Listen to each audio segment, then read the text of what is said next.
You're now listening to MarkWHO42 from the Whoniverse and beyond.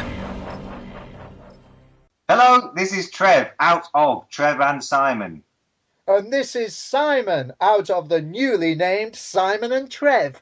But you're still listening to MarkWHO42. This episode of MarkWHO42 is sponsored by Highlander Novelties and Comics and Games. Highlander Novelties is a one-stop shop for pop and geek culture items. They specialize in the unique and throwback characters from the past and present. They carry new and back-issue comics, pop, Dungeons & Dragons, Magic the Gathering, and more. They even have decals that they make themselves and badges. Highlander Novelties is located at the West Oaks Mall in Ocoee, Florida. That's 9401 West Colonial Drive, Suite 520. That's Highlander Novelties at the West Oaks Mall in Ocoee, Florida, 34761. And tell them MarkWHO42 sent you.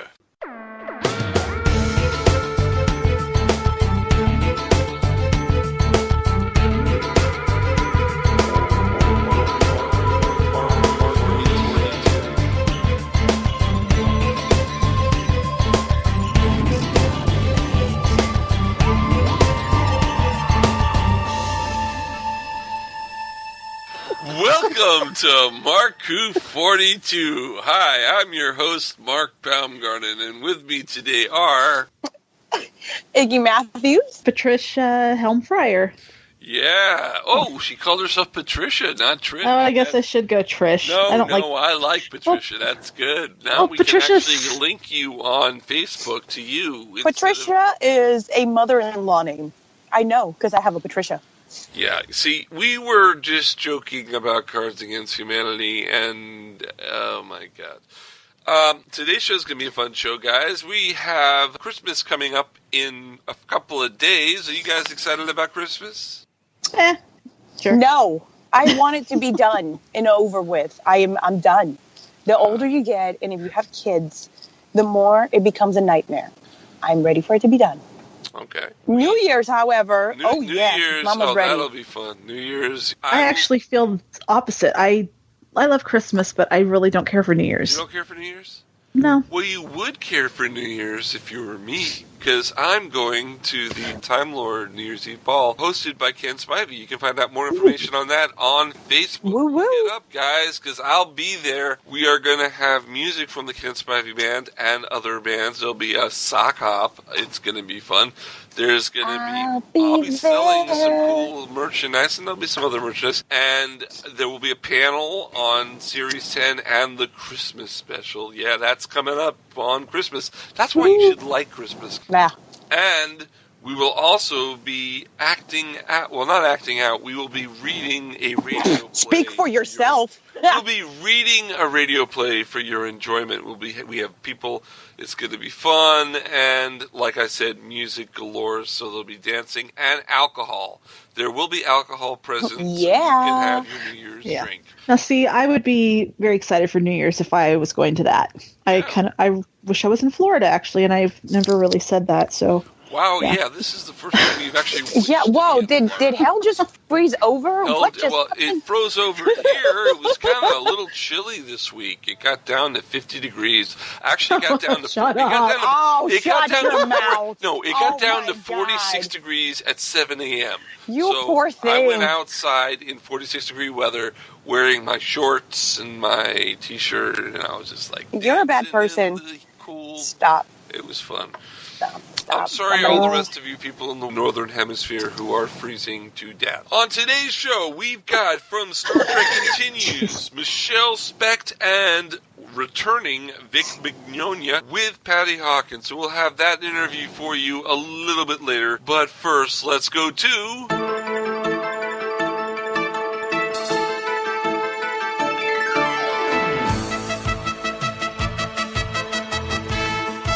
MarkWHO42 News with anchor person Iggy Matthews. Iggy, what do you have in the world of MarkWHO42? Holla. All right. So I'm going to start off with the biggest news that has dropped in the month of December of 2017. Okay. And is the alleged takeover of Disney with 21st Century Fox. Is Now, it a legend or has it gone through? Because I heard that the deal is done and that it's owned by Disney now. Is not closed yet. It's not okay? closed. It's not closed. It's not a done deal. Okay, and I have my theories on that one. Murdoch got into a car and he was like smiling that he just got $54 billion. What are you telling me, that he was not really happy about that? What? No, I'm just saying that maybe you shouldn't believe everything that's on the internet, because it is not a takeover of 21st century. It's fake news. Okay. All right. God. Okay. Hold on. Let me check my blood pressure real quick. Oh my God. All right. God. It's not a done deal. Tell me about it. Tell me a little about this. Okay. So what it is that Disney and Fox met up together, and this is actually more of a financial Wall Street type of thing, whereas shareholders. Okay. Mm-hmm. So what specifically Disney wanted was X-Men, Fantastic Four, Deadpool, and things of that nature. Now, of course, everybody's like, well, how are you going to be, taking over Deadpool? He's the merc with the foul mouth. Disney, what are you going to do? Are you actually going to do an R rating? And, my theory here is that the reason that they haven't closed out the deal yet. Is it because of Deadpool? Everything is because of Ryan Reynolds? Deadpool 2 is set to come out in June. Right. So the production and everything has already been done for that movie. Right. Okay, it's everything's done. So what's probably going to happen is they're going to let Deadpool air in the movie theaters, and shortly thereafter they're going to close the deal. Now, how wonderful of that? Okay, because now that Deadpool has been hyped up and has all this revenue, the deal closes, Disney takes that. Okay, now there is no mention of The Simpsons. There are several things that the Disney franchise has taken from 21st Century Fox. Uh-huh. And one of those things is several TV shows. Obviously, they've brought us, This Is Us. Right. At least 21st Century Fox has. They've brought us This Is Us and a bunch of good, Modern Family, things of that nature. Now, they have. I know that Disney is not taking that. Okay, so no, Marge is not going to be Princess Marge. See, that's not a thing. I was looking forward to Princess Marge. And Prince Homer. I was looking forward to that. Oh, my God. And then, wait a minute. But if Marge and Homer are Prince and Princess, what are Bart and Lisa and Maggie? Not relevant. Okay, not relevant. Oh, that's sad.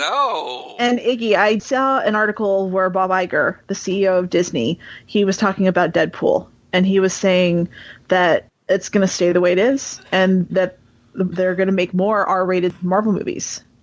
Which is beautiful of Disney to be doing, because they need to get away from Disney is all about the kids. Yes, are they definitely kid friendly? Absolutely. They're mainly, it should be an 80-20 exchange. Yes, it's children and family and whatever, but there's no reason that the adults can't enjoy Disney. Didn't Disney get away from all being about the kids when they came out with the black hole and had a PG rating? They also a lot of people don't know this, but they founded Miramax. And Miramax made a lot of rated R in NC-17. Yeah. I mean, if we want to go down the black hole that is Disney, they also fund pornography. So I mean, yes, obviously they are adult friendly here. You heard it here first on MarkWHO42. Disney makes pornography. Let's add an allegedly before that. Allegedly. Let's say allegedly. What is this allegedly? I didn't hear about this. After dark, yes.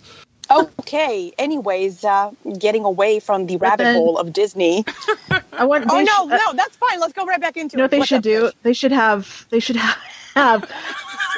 into the Deadpool credits. They need to add something into there about Deadpool trying to become a Disney princess. Oh yeah. That would be a good credit scene. All right. So one of the things that Disney does have is Avatar. Avatar. Avatar. Oh, Avatar. That's more Disney. All right.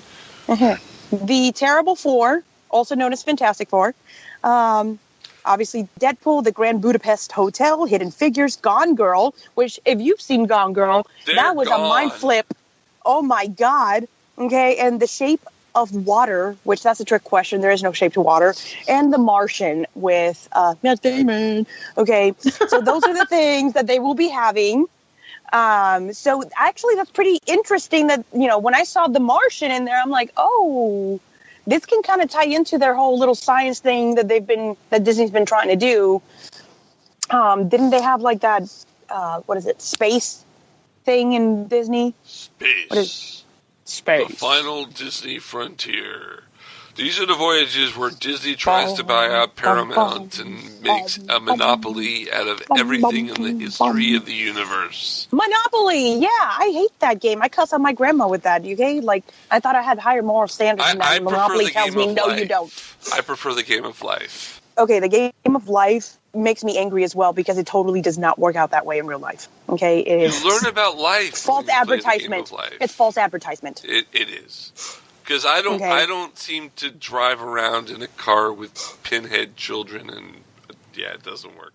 So, of course, another mention of the whole Fox takeover. Another mention. Blah, blah, blah, blah, blah. Okay, it's not a takeover. It's just they're buying, like, hey, you have a lot of nice stuff. I kind of want some of that. Do you want $52.4 billion wait a minute. Are they doing, like I'll have one from column A and one from column B? Basically, Do they get fried rice with that?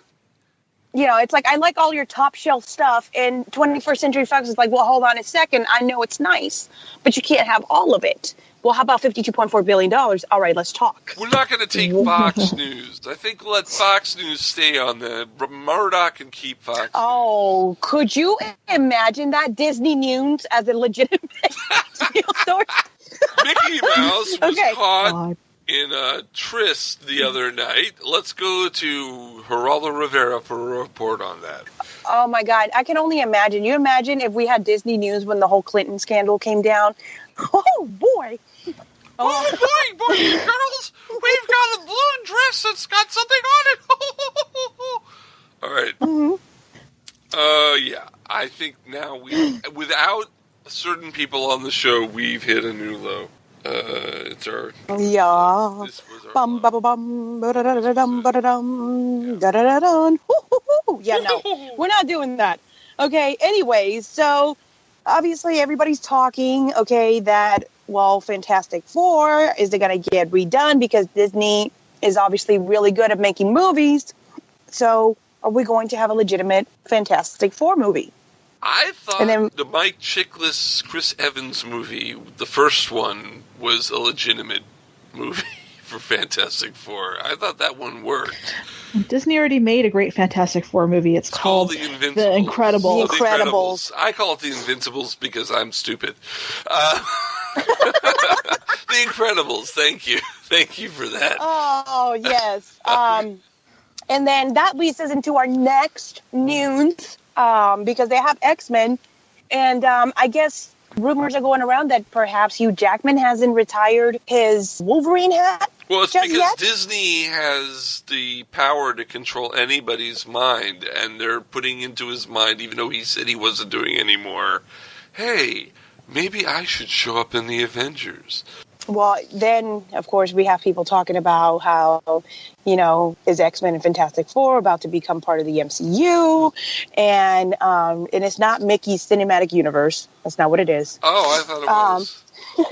It's about to be. It's about to. But, is it too late to add them to the Avengers 4? The answer to that one is yes. So knock it off. Stop it. Stop right there. It's never too late. Yes. Yes, never. It is. Okay, they're not. Never. It's a little thing called post-credit scenes. Yeah. Sure. Or they can just edit it in. Moving on from this, BBC America, of course, is going to be doing a full takeover of Doctor Who, who isn't happy about that one. So typically, anytime that the Christmas episode is coming around, there's going to be a original. It's going on now. It's going on now that they're listening to this. If they're listening to this on Wednesday, it's going on now. It's a week. It is a 7-day, 24-hour marathon, which will include prior regenerations. Yeah. And this typically happens anyways when you're going to see the regeneration of the current Doctor moving on, and we're in a hiatus. Christmas episode's coming up, but this is definitely going to be a brush up. So if you felt that you have missed anything, didn't catch something, didn't understand something, of course, you're always welcome to hit up MarkWHO42. We'll be happy to explain it to you. But this would be a great time to brush up or just go on a nostalgia trip. If you're masochistic like me, you're going to watch it and suffer all of the original narrations in one blow. So the Christmas episode is set to come out on December 25th Monday at 9 p.m. 9 p.m. Eastern Time. And it should repeat itself. So, yeah, and make if you're sure you in watch South that. Florida, please come to the Weekend TARDIS viewing party of the Christmas special. See, I'm doing plugs. We're getting drunk as we speak. It's going to be at Ye Olde Falcon Pub in Davie. Doors open at 6 o'clock. And like you said, at 9 o'clock, there is the special itself, followed by a Goodbye Peter Capaldi special on BBC America, which will be cool, and we'll stay for that, folks. And we'll watch the last 2 episodes of the Peter Capaldi before the Christmas special, the one with the Cybermen and Bill and Sad Times. And the Master. Yeah. Missy and the Master. Yeah. Yeah. So we'll be doing that, but they can do that on BBC America, too. No? Maybe? Who's listening right now? I don't know. They're listening to us because we're entertaining in our Doctor Who ways. All right, so one thing that I want to talk about briefly, it's only going to take 2 minutes. 2 minutes. So, Mark, behave yourself. Okay, we do have a new member to the MarkWHO42 family. Her name is Michele, a.k.a. Mignogna Girl. I don't know how to pronounce it. But Michele Turner is the MarkWHO42 website's new writer and editor, and we welcome her to the family. Absolutely. She's already being wonderful, and for that much, we're grateful. Beautiful. She's responsible for wonderful articles that you are seeing on MarkWHO42.net, as well as our wonderful Facebook page. So stay tuned, because we will have plenty of more good articles and news where that came from. Yes, sir. Yeah. In fact, we just released a Star Wars review. Okay, so speaking of Star Wars, that's how we're going to end this. Yeah. Have we seen Star Wars? No. Yes, twice. Yes. Okay. Okay. Now, before we go on, I must say that with TV shows, I usually say a week is enough time for a no spoiler zone. For a movie, I give it a little longer. So please don't spoil it and tell me that is back in the movie, because I don't want to know. I don't like to spoil things for people, so no worries. I won't do that. But well, is back in the movie. She definitely. Right? Is back in the movie. All right. I got it on British television. This is a really funny story. The interviewer has the guy who plays Finn on the show, and her opening question is, wow, this is exciting. So I hear that is going to be in it. And he's just staring at her from his camera going, you're not supposed to be talking about that. It was awkward. It was awkward. She gave the biggest spoiler of the movie the first thing she said about it. That was sad. Yep, I saw it. The Force dominated the box office as Disney's Lucasfilm Star Wars The Last Jedi opened with a stellar $220 million weekend. And the weekend isn't in over by the time you report 4,232 North American sites. The second highest opening weekend of all time. That's cool. Okay. That's cool. Star Wars The Last Jedi trails only at 248 million. Okay. So, thus far, they are wrecking shop. Okay, and rightfully so, because if you saw that ending where did the and then he okay, it was amazing. I gotta tell you, I didn't realize that the actor who plays, is it Rilo or Kylo? Kylo. I didn't realize that was the same actor that was in Inside Llewellyn Davis going outer space in the Justin Timberlake song that they performed. I didn't realize he was in that movie. I actually like that actor. I now have to take back everything I said about him in the last Star Wars movie, because I like that actor, and I didn't realize it was him. So I have to say that Force Awakens was not as bad as I thought it was, even though I only thought it was after I saw it. So I don't know. Mark. I thought he was some young actor who had no experience, and I did not realize he just shaved his mustache off and looked younger. I didn't realize Most men have the ability to do that. Yeah. I don't. My beard is on me now forever. It's because if anything, that makes me look younger than if you just saw my plain face, and I look like an old. Oh my God! Stop. So right now, Star Wars is ranking at an 8 out of 10 on IMDb and a whopping 93% on Rotten Tomatoes. So, and that's expected only to climb. So yeah, that's a good Rotten Tomatoes score. That's great. That's beautiful.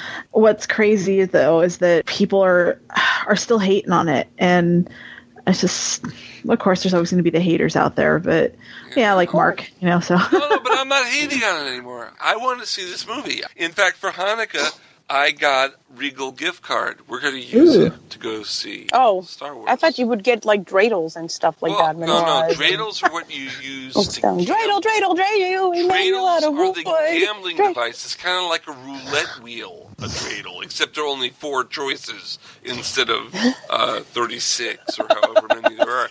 Yeah, dreidels is for gambling. Death, poverty, plague, famine. Which one are you going to get? Spin to find out.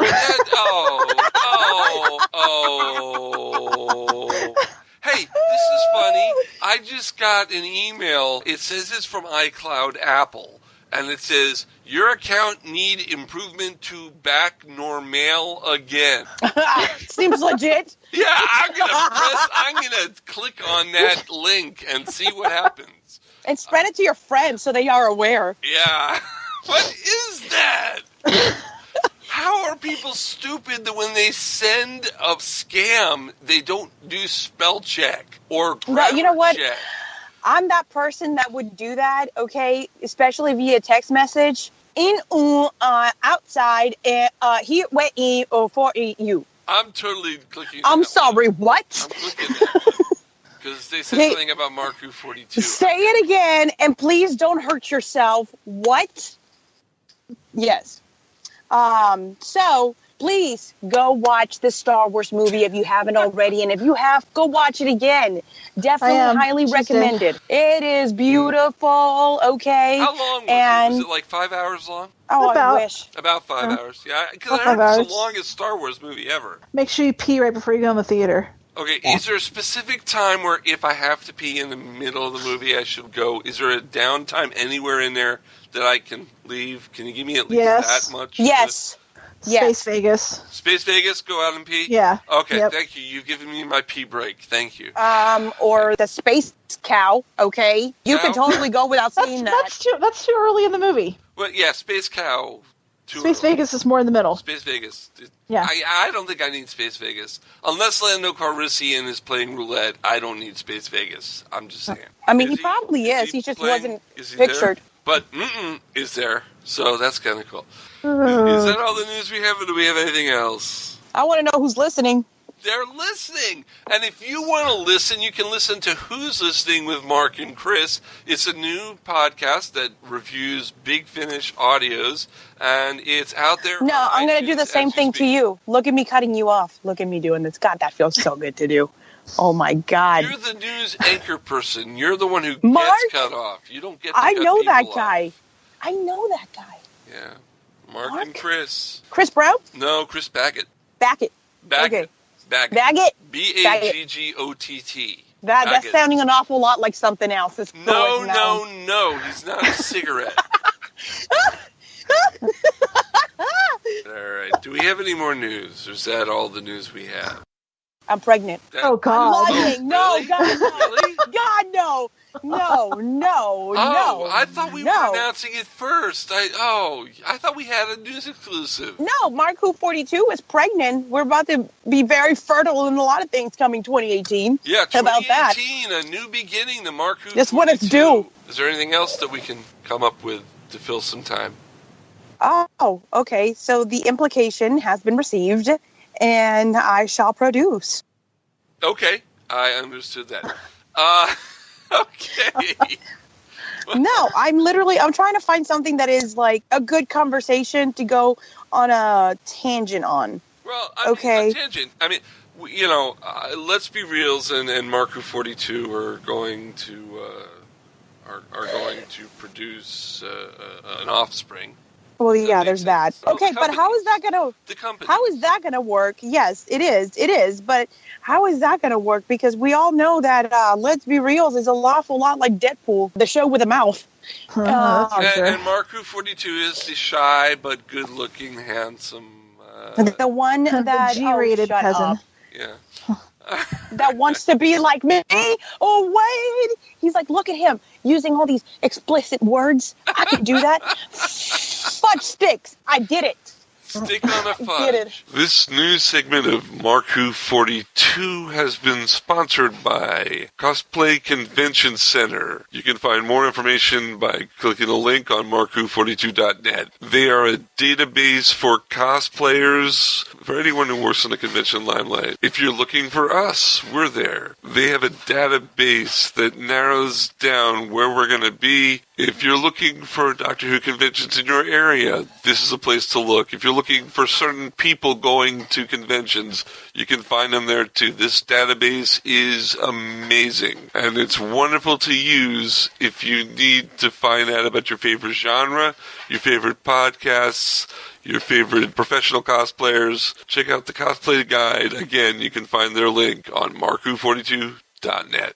All right, folks, when we come back, we're going to have Star Trek Continues, Michele, Specht, and Vic Mignogna with Patty Hawkins. We'll be right back after this. Don't go away. Don't go away. We'll be back with more MarkWHO42 after this. Hey, Iggy. Yes. I know that you started watching Doctor Who as a newbie, with the new show, but have you gotten a chance to watch all 7 classic Doctors in action? I have not. Well, you can find the most complete collection of Doctor Who ever broadcast in the U.S. on Retro TV. Shut the front door. Are you serious? I'm serious, and you don't even need cable for this. This is over-the-air television. You have an HD antenna. You can watch around the country Retro TV. Many of the stories have been remastered and enhanced from their original film and videotape elements, so they come out beautifully perfect in HD. Mind blown. It's free. You just have to go to your TV and find Retro TV, and you can watch all the great Doctor Who. They show 2 episodes Monday through Friday, and they show more than that. I think I shall get my pajamas and my Ben & Jerry's then. And recently they've added news stories. Not news stories as in like they've made new stories, but news stories that they haven't had in rotation, such as several Patrick Troughton tales that weren't on before. They're adding them to them. So there's more to watch because, those new stories became available. Web of Fear and Enemy of the World. So they've added things like that. Oh my, I'm excited. So don't forget to go and look for Retro TV and watch Doctor Who. You can go to RetroTV.com and look for their schedule for exactly when Doctor Who is on in your area. I'm logging in as we speak. Jamie Engel is an award-winning author of science fiction and horror novels and stories. The Toilet Papers, a book that she wrote, is a collection of short stories ranging from 50 words to more than 5,000 to match your bathroom needs. But here are some other facts that you may not know about her. She cosplays Marty McFly Jr., Wonder Woman, Garth from Wayne's World, and Trinity from The Matrix. She speaks to kids about bullying and to authors about writing and marketing their books. She once owned a body shop, managed a hip-hop band, and danced at the Aloha Bowl halftime show. Wow, that's really cool. But without coffee, the world would end. So definitely you should read some of Jamie Engel's work, and you can if you go to her website, TheRightAngle.com. TheWriteEngle.com. And don't forget, follow her on Instagram at The Right Angle. Hi, this is Tony Osoba, and you're listening to MarkWHO42. Hello there, MarkWHO42. This is Patty Hawkins. If you have forgotten about me, yes, I'm still here. I promise you, I've been doing a lot of external assignments. If you've come to our shows, our convention appearances, you've seen me there. But yes, I'm still alive, and I am I am absolutely tickled pink to be interviewing today wonderfully, like, funny, effervescent actress. I have talked to her on stage several times. We are pleased to welcome the lovely Michele Specht. Oh, I love the way you mispronounce my last name too. That's awesome. Because no one can get it right, and It's Specht, right? So yeah, but it's so wonderful to hear whatever amalgamations come out because it's never correct. So I like to take them, and maybe I'm thinking of adopting some of the better ones. So maybe I'm going to start using that one. Now, when you and your betrothed tie the knot, are you going to keep his impossible name too? Is it going to be? And please give it up for Michele Specht Mignogna. No, I'm not. I'm just going to keep it simple. People can refer to me as the Mrs., but it's going to just be Michele Specht. It's too much trouble. It's too much trouble to go through all that stuff. Well, to your partner's credit, he's never corrected me whenever I mispronounced it, and I must have mispronounced it like several times. I think that ship has just sailed. He's just he's Vic. Everybody knows it, so he runs on. Right. But hey, we're here to talk about you. Okay, my goodness, young lady, tell us about yourself and how you got interested in acting. Oh my gosh. I'm the middle of three girls in my family, and my dad was in the military, so we moved around quite a bit.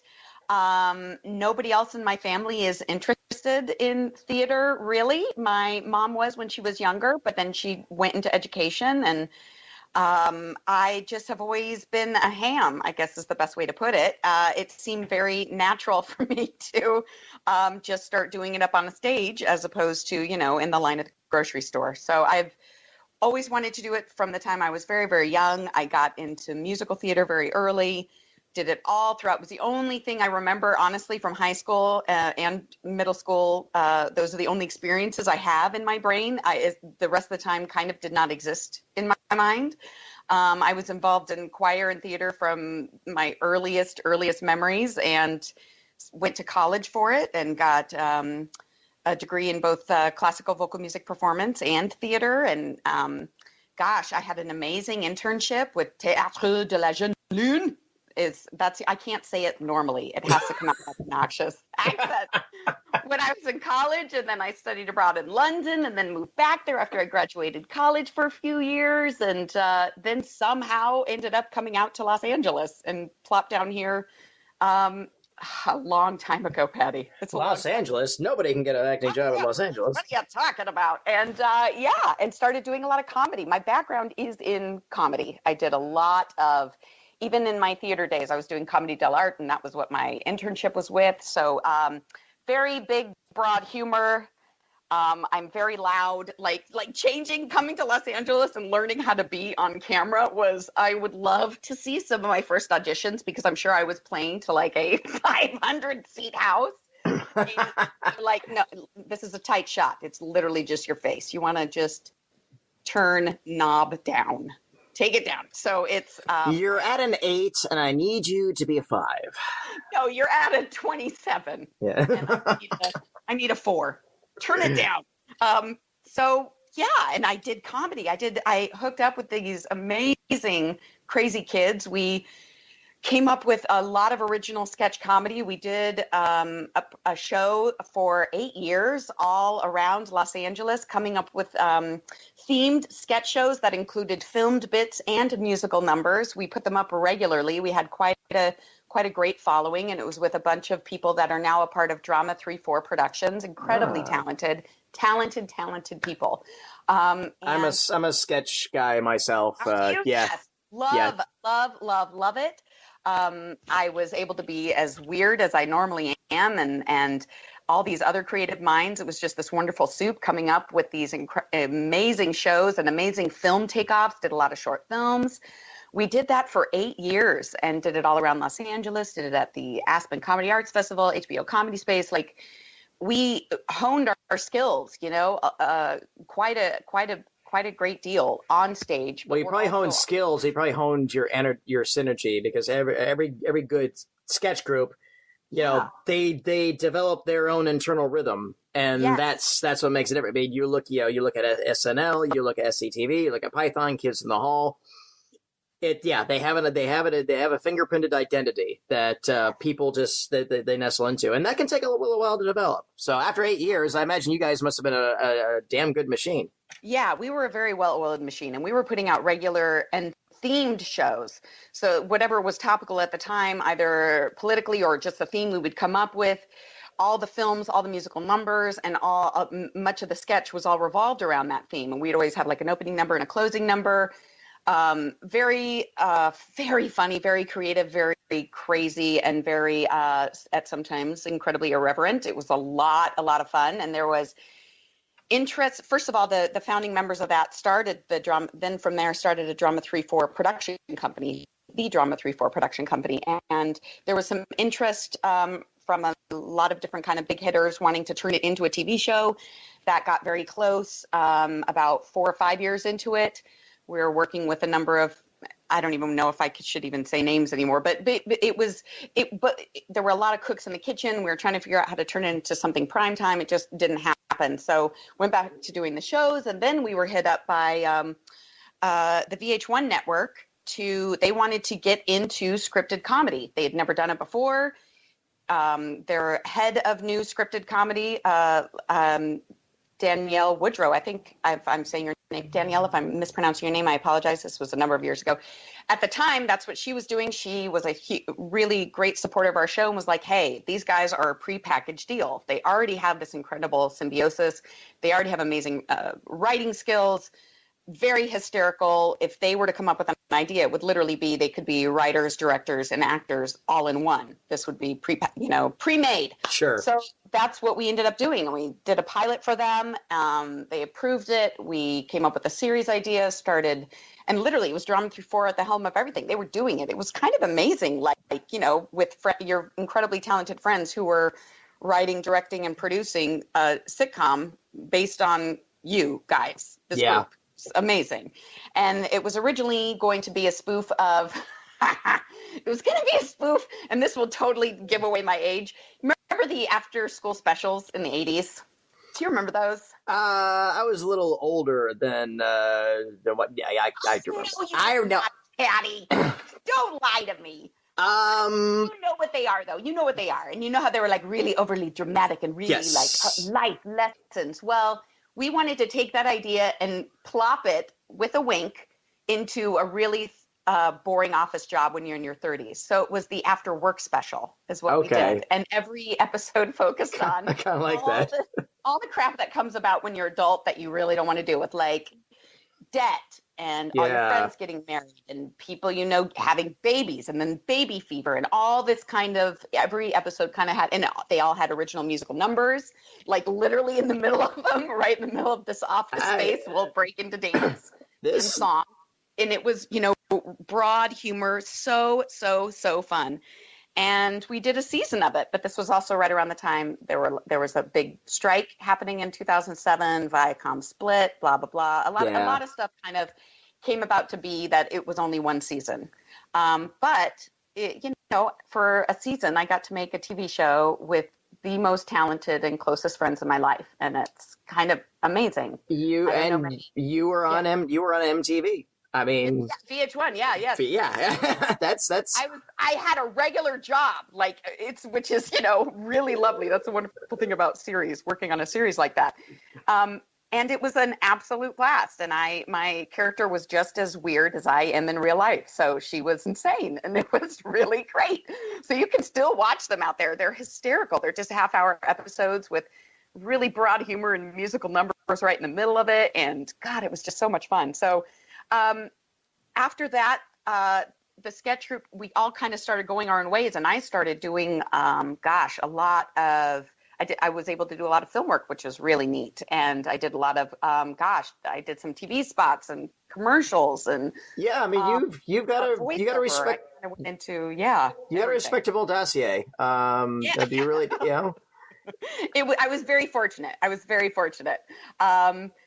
Probably the most fun. It was a very obscure feature film that was shot here but it had an amazing budget and great stars. I was with it starring Harvey Keitel, and I was in it as an amazing actor named Michael Rispoli. I played his girlfriend, and it was set in the 30s. It was a gangster comedy called The Last Godfather. The Last Godfather, yeah, I was about to say, yeah. And they had original vintage costumes that they literally sewed me in and out of every day.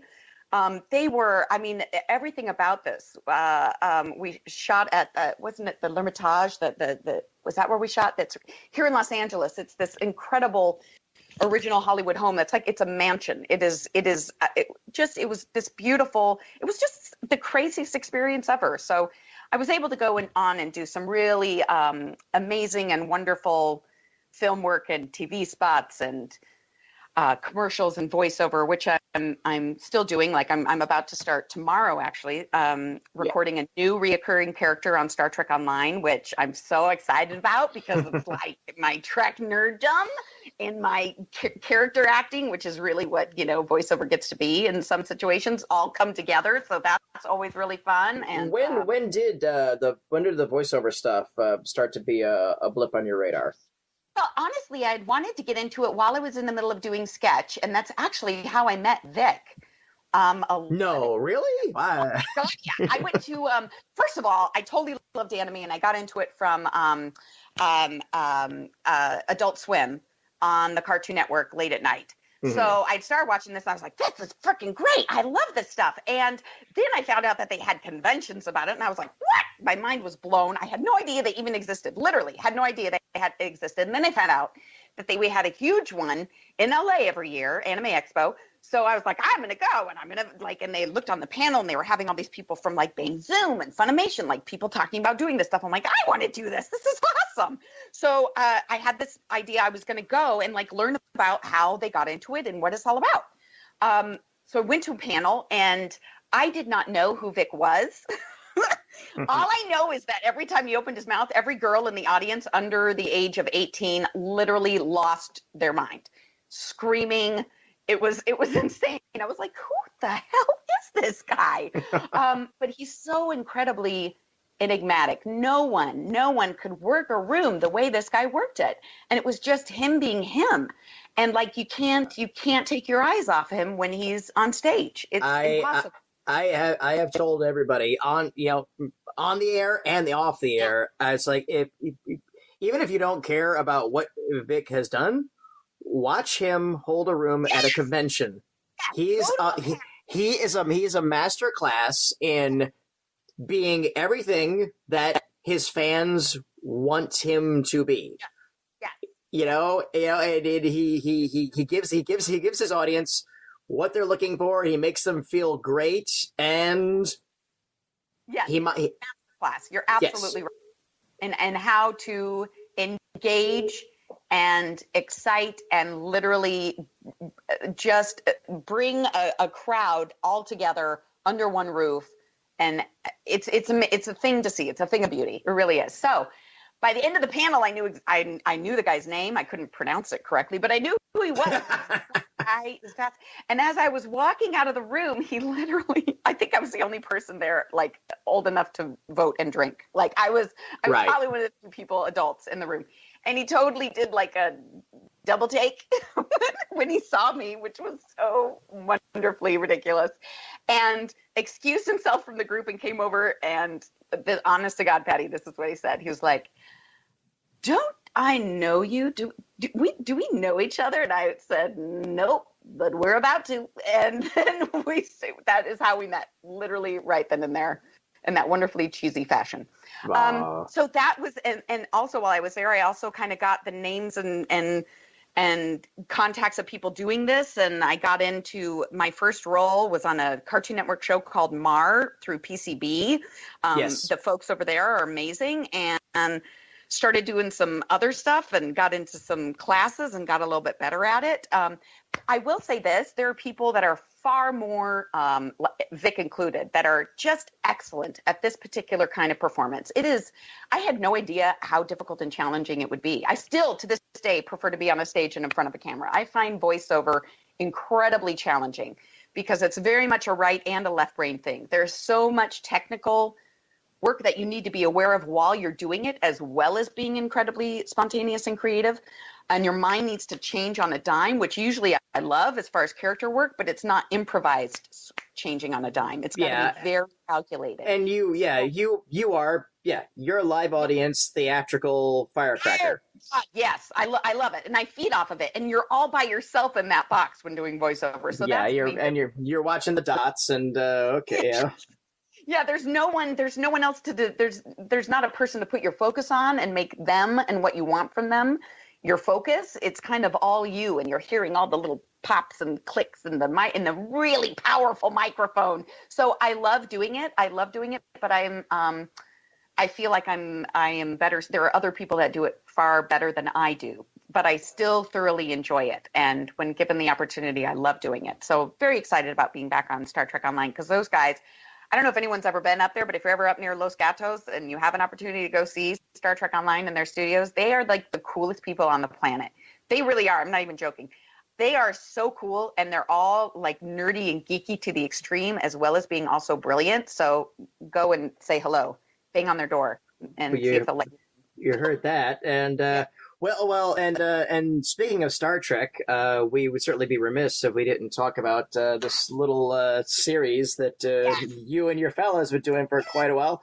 Star Trek Continues. Yeah, Star Trek Continues! If you are a Trek fan out there and you have not seen this, go right now. Get on your phone, get on your computer, get on the TV that's hooked to your YouTube, and go look up StarTrekContinues.com. See all of our episodes, full-length episodes. You will think someone had a vault locked away in Roddenberry's guest house on an island that no one knew about, and you unlocked the door and found long-lost episodes of TOS. You will lose your mind. And we did, I think, we basically, when I think about it, because it just wrapped up, we just had our series 2-part finale. We finished the 5-year mission. We basically we healed a 50-year-old wound. You know, the original series ended only 3 seasons in. It was supposed to be a 5-year mission. They only had 3. And ended with the episode Turnabout Intruder, which it could have been better than this, you know. It's okay for Star Trek to die, but let's not let it die on a whimper. No, and we've had so much amazing and wonderful Star Trek after that, in all the different series, no matter which ones you're into. But TOS was the only thing we never got more of. And there are so many people that were foundationally developed because of that show. Like who they are. It is in their DNA. Who they are as people, what they do now as adults, their character, how they view the world and us and humanity and our role in it is because of that show. So to be a part of something that's literally honoring and elevating and respecting that original series of Star Trek, and then also bringing about the conclusion of it so that all the stories and characters and story arcs are completed and make sense when the Star Trek movies begin, we fill in that gap. It is astounding, and it's amazing, and it's definitely one of the most joyful and nerdalicious and satisfying things I've ever been a part of in my whole life. For sure. Hey, everybody, what's going on in this room? Hey! Oh, how amazing, sir. We were down. That's all going into evidence. Yeah. Oh man, you caught us. No, man, we weren't talking about Star Trek. No. No, not at all. We're talking about Orville, man. That's all. I'm gonna go. I'm just gonna go. If you guys weren't talking about Star Trek, I'm just gonna leave.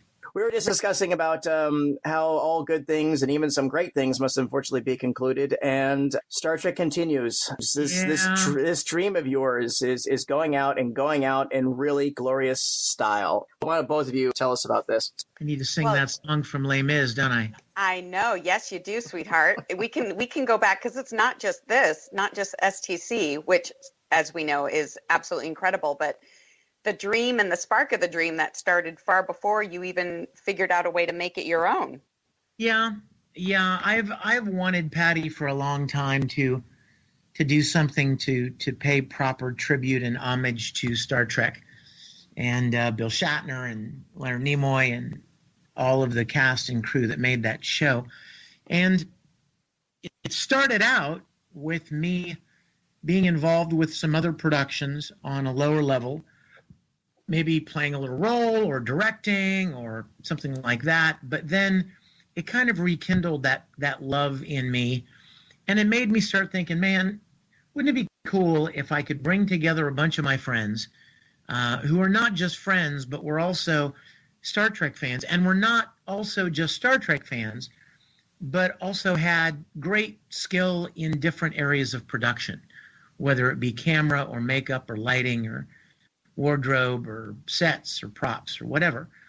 And so that's what we did. I put a great deal of money toward it myself just to get it off the ground. I never really anticipated whether it would go further than just the one episode, Pilgrim of Eternity. But I thought, well, if I'm going to do this, I'm going to do it the very best I can and make one episode of Star Trek as much like the original series as I remember as possible. And that's what we did. And then the fans, after we released it, the fans stepped in to help us make more. And now, 11 episodes later, we have completed the original series of Star Trek. We've brought an ending to arguably the most iconic series in TV history. This was a little engine that could. Yeah, like you said. I like that, Patty. There have been the other fan-made shows, and nothing against them. They were fan-made, and I guess that's the politest way I could put it.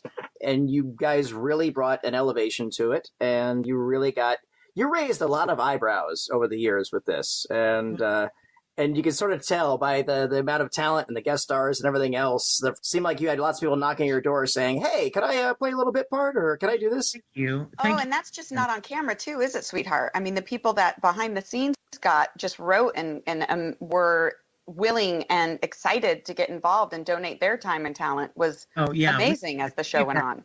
We've had dozens of people over the last several years that have written us and said, hey, I'm a computer programmer. Can you use my help?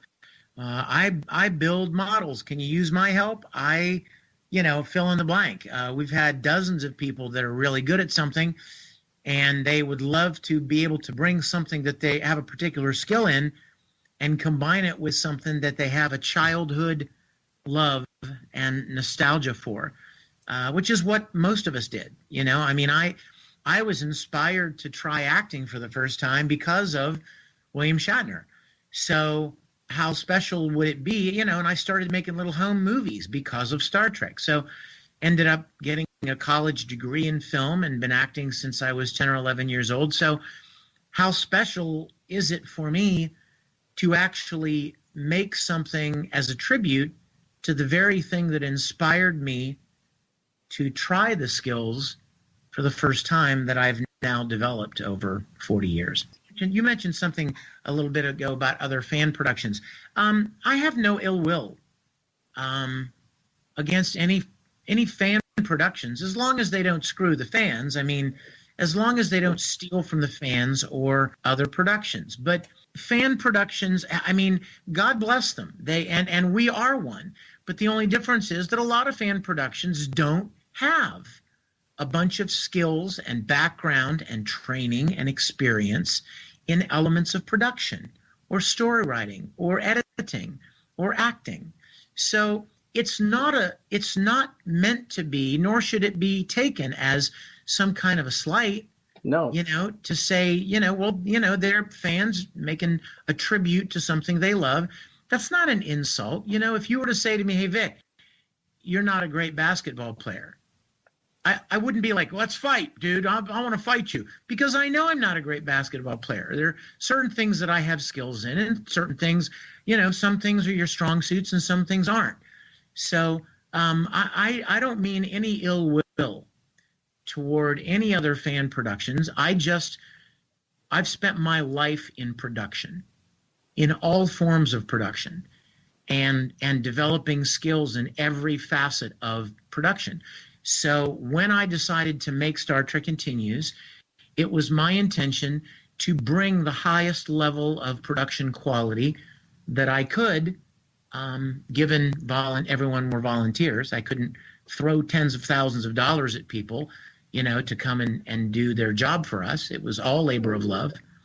But But I have nothing but respect for people that try to make something. No, it's at whatever level they do it. No, I mean, I remember my first exposure to fan films were the fantastic 8mm shorts that Don Glut made when he was at USC. He would have he made like Superman versus Shazam, and he would have The Spirit versus Frankenstein's monster, and these were very influential. He was a contemporary of George Lucas, and George Lucas loved them. So fan films, have always been out there. The nice thing that I think you guys have done is you've come a very long way to truly legitimize them. When the people on the professional side of the equation start to look at it and start to think, wow, I'd like to contribute to that.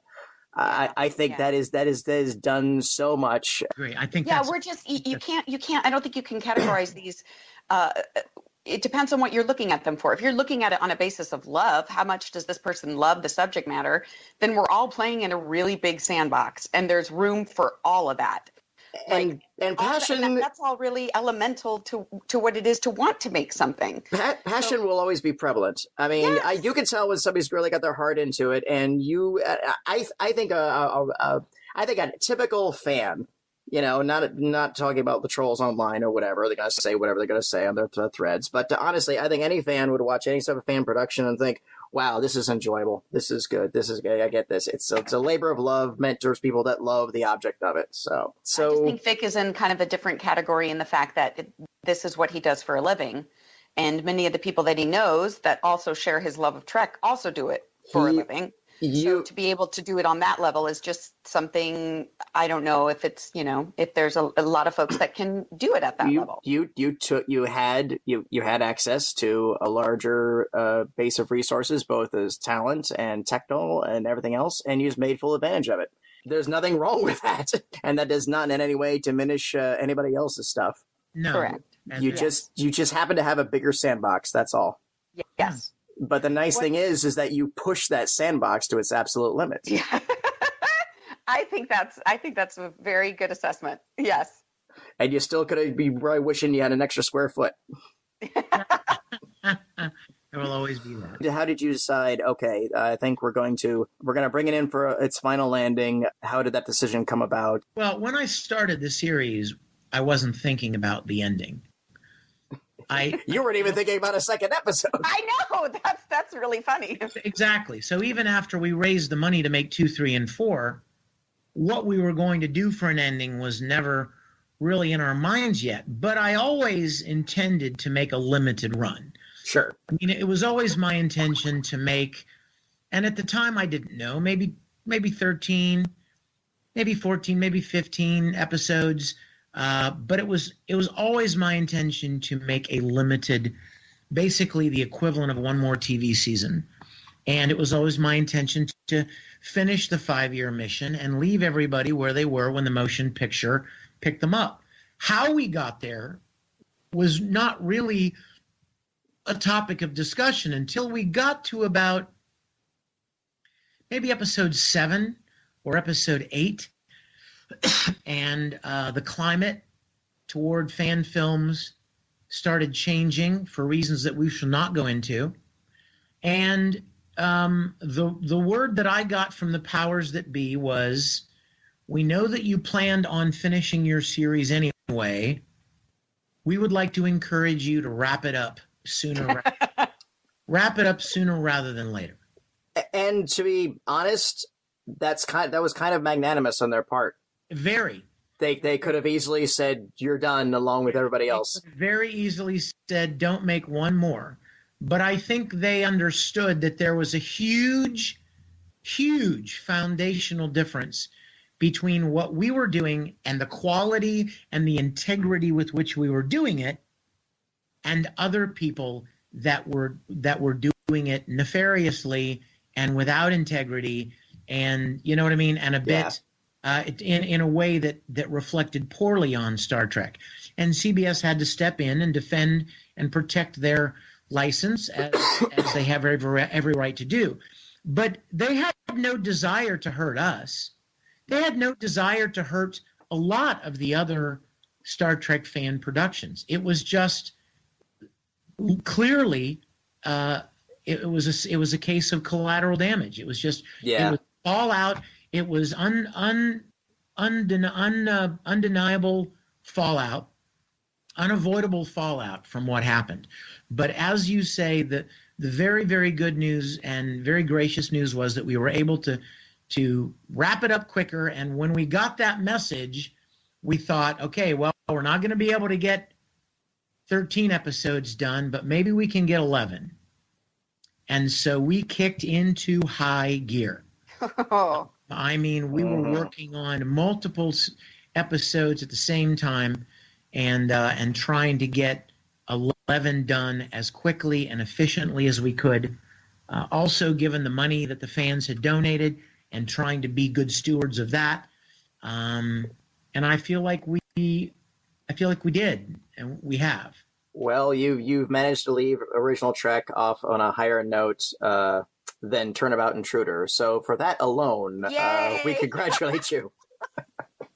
You know what? Actually, I'd love to hear you talk about Sweetheart, because a lot of people have asked me about it on my page, and I know I've seen it on the STC page as well. What were the possible episode ideas that were being considered that were not able to be produced? Would you care to talk a little bit about that? Well, sure. There were two in my mind.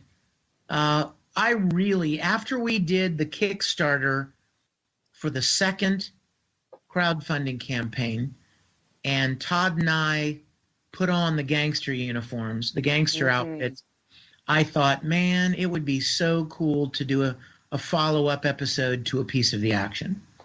Check. Yes. Right. I would have loved to have done that. And we talked about it for probably 2 years.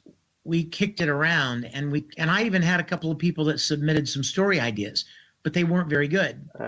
And so you should have asked me. So it was just we didn't have a story. We hadn't yet found a story based on it that I felt was a really compelling story.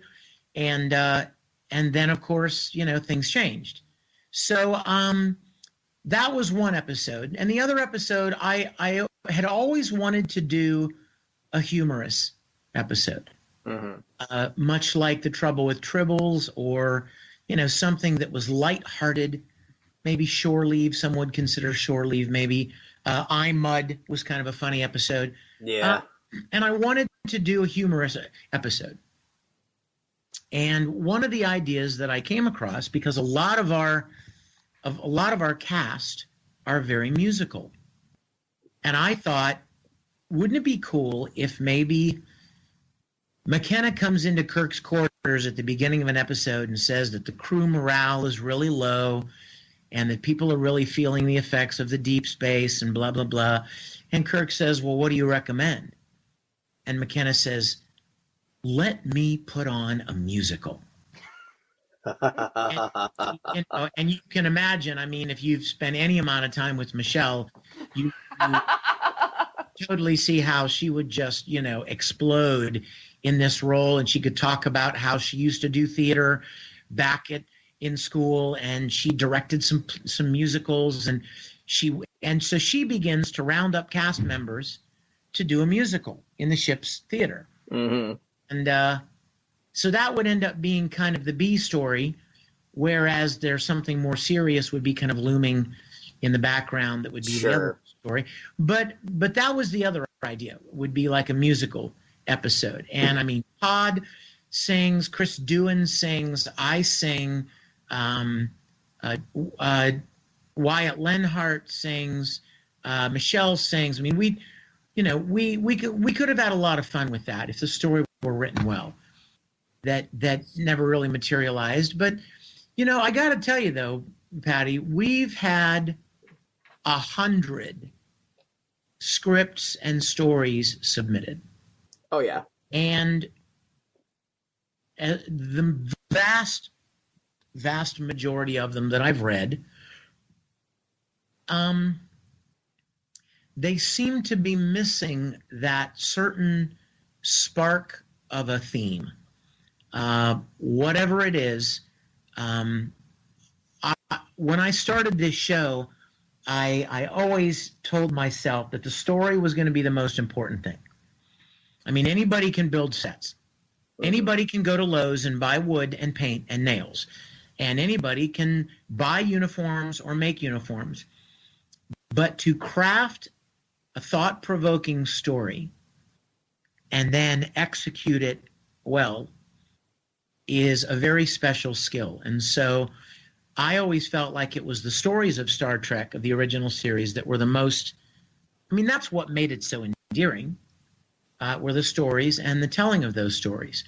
So I had always, from the very beginning, set the bar very, very high as to what kind of stories I wanted to tell. And a lot of people submitted a lot of great stories, but I kind of felt like, well, if I'm 4 pages in and I still don't know what this story is about, that's not a good sign. There's you know a good story when somebody, like one line, you know what I mean? You ought to be able to sum up a good story in almost 1 or 2 lines. And so I found myself being very, very, very critical, very, very careful about trying to find the right stories, especially knowing how much it takes to make one, Patty. Oh, no, absolutely. I mean, it's so much work goes in to not just writing the script, that's only a couple of guys, but scheduling 30 or 40 people who have jobs and families and responsibilities to take 10 days out of their lives, building everything that needs to be built for it, prepping everything, scheduling everything, and doing it. You'd better be a good story. You know what I mean? Well, there's a thing about fandom, and not just Star Trek, just pretty much any fandom, and that is that you can be a tremendous fan of something, you can adore something, and still not understand it. You can be a fan of something and really not know why. And I agree, because you know what? How many fan productions, they tell stories about fighting Klingons? Yeah. Or they're the first. Or I'll tell you what, I've gotten so many story ideas that are about fighting the Klingons or beaming down. You know what I mean? Yeah, let's beam down and pew, pew, pew. Set phasers to kill. Exactly. And that is not at all what made Star Trek so memorable. The main thing is that you absolutely, you wanted equality. You wanted equality. You wanted something that you felt captured the sensibilities of the original show. And again, the original show was not necessarily done by sci-fi guys. These were television writers that I think looked at this crazy thing Gene had cooked up and said, "Yeah, why not? I can come up with something for this." It's important to note too that Gene Roddenberry had his hand on every one of the scripts. Like every script that was submitted, even if his name was not in the credits at the beginning of the episode for who wrote the story or who wrote the screenplay, it's pretty common knowledge that Gene and Dorothy Fontana and Bob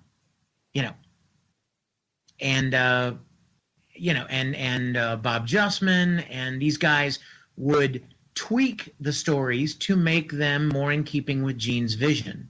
You've been the face of it and the man behind the curtain at the same time for the most part. Yeah, and it's not always been easy. I kind of often feel like I'm not able to devote all of my skills in any one direction. You know what I mean? Because I'm fragmented in so many different directions. Oh, you pulled it off. Relax. It was really funny actually when we were when the series was being wrapped up and we were doing all the stuff involved with that 2-part finale, or I should say Vic and his team were, there were so many people, especially even when it was wrapping up, that were on the crew or extended part of our crew, saying, "How is Vic doing? Like, he's got to just be so torn up about this, the ending of your own 5-year journey." And my response to every one of them was, he does not even have time to really feel it yet. Mm-hmm. Even when the shooting had wrapped and they went into post-production, it was all about music, editing, selecting shots, getting in the sound laid out, figuring out where they were going to screen, when they were going to release them, all of that stuff. I don't know if it really was until the final episode was released that he actually kind of had a chance to process it. I think there was more kind of emotionality about you. I don't know if you would agree with this, sweetie, but when you were actually cutting, especially episode 11, that I felt like there was a time for you to kind of see and feel what it was and what it represented as you were pulling it together. And that's when I was seeing kind of an emotional impact it was having on you. Yeah. Well, you brought the Enterprise home, and you've given Star Trek fans this wonderful egress. And I know, yes, it may not be official canon, but at this point, looking at what Star Trek's been going through now, I think canon, even in an official term, is rather nebulous at best.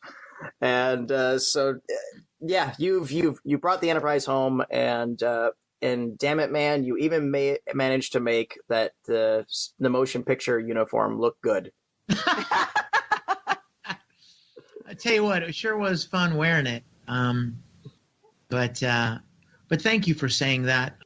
This production represents an awful lot of work and an awful lot of love and time and effort by an awful lot of people. And I certainly, as I reflect on it, I certainly am overwhelmed with gratitude to all the people that took their time. And, it's important to point out,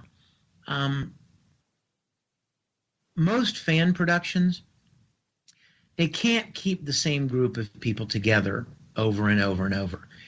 Because, if you're not doing it for any money, it just becomes, too problematic to keep taking time off to do the thing. After you've done it once, you're like, okay, I did it.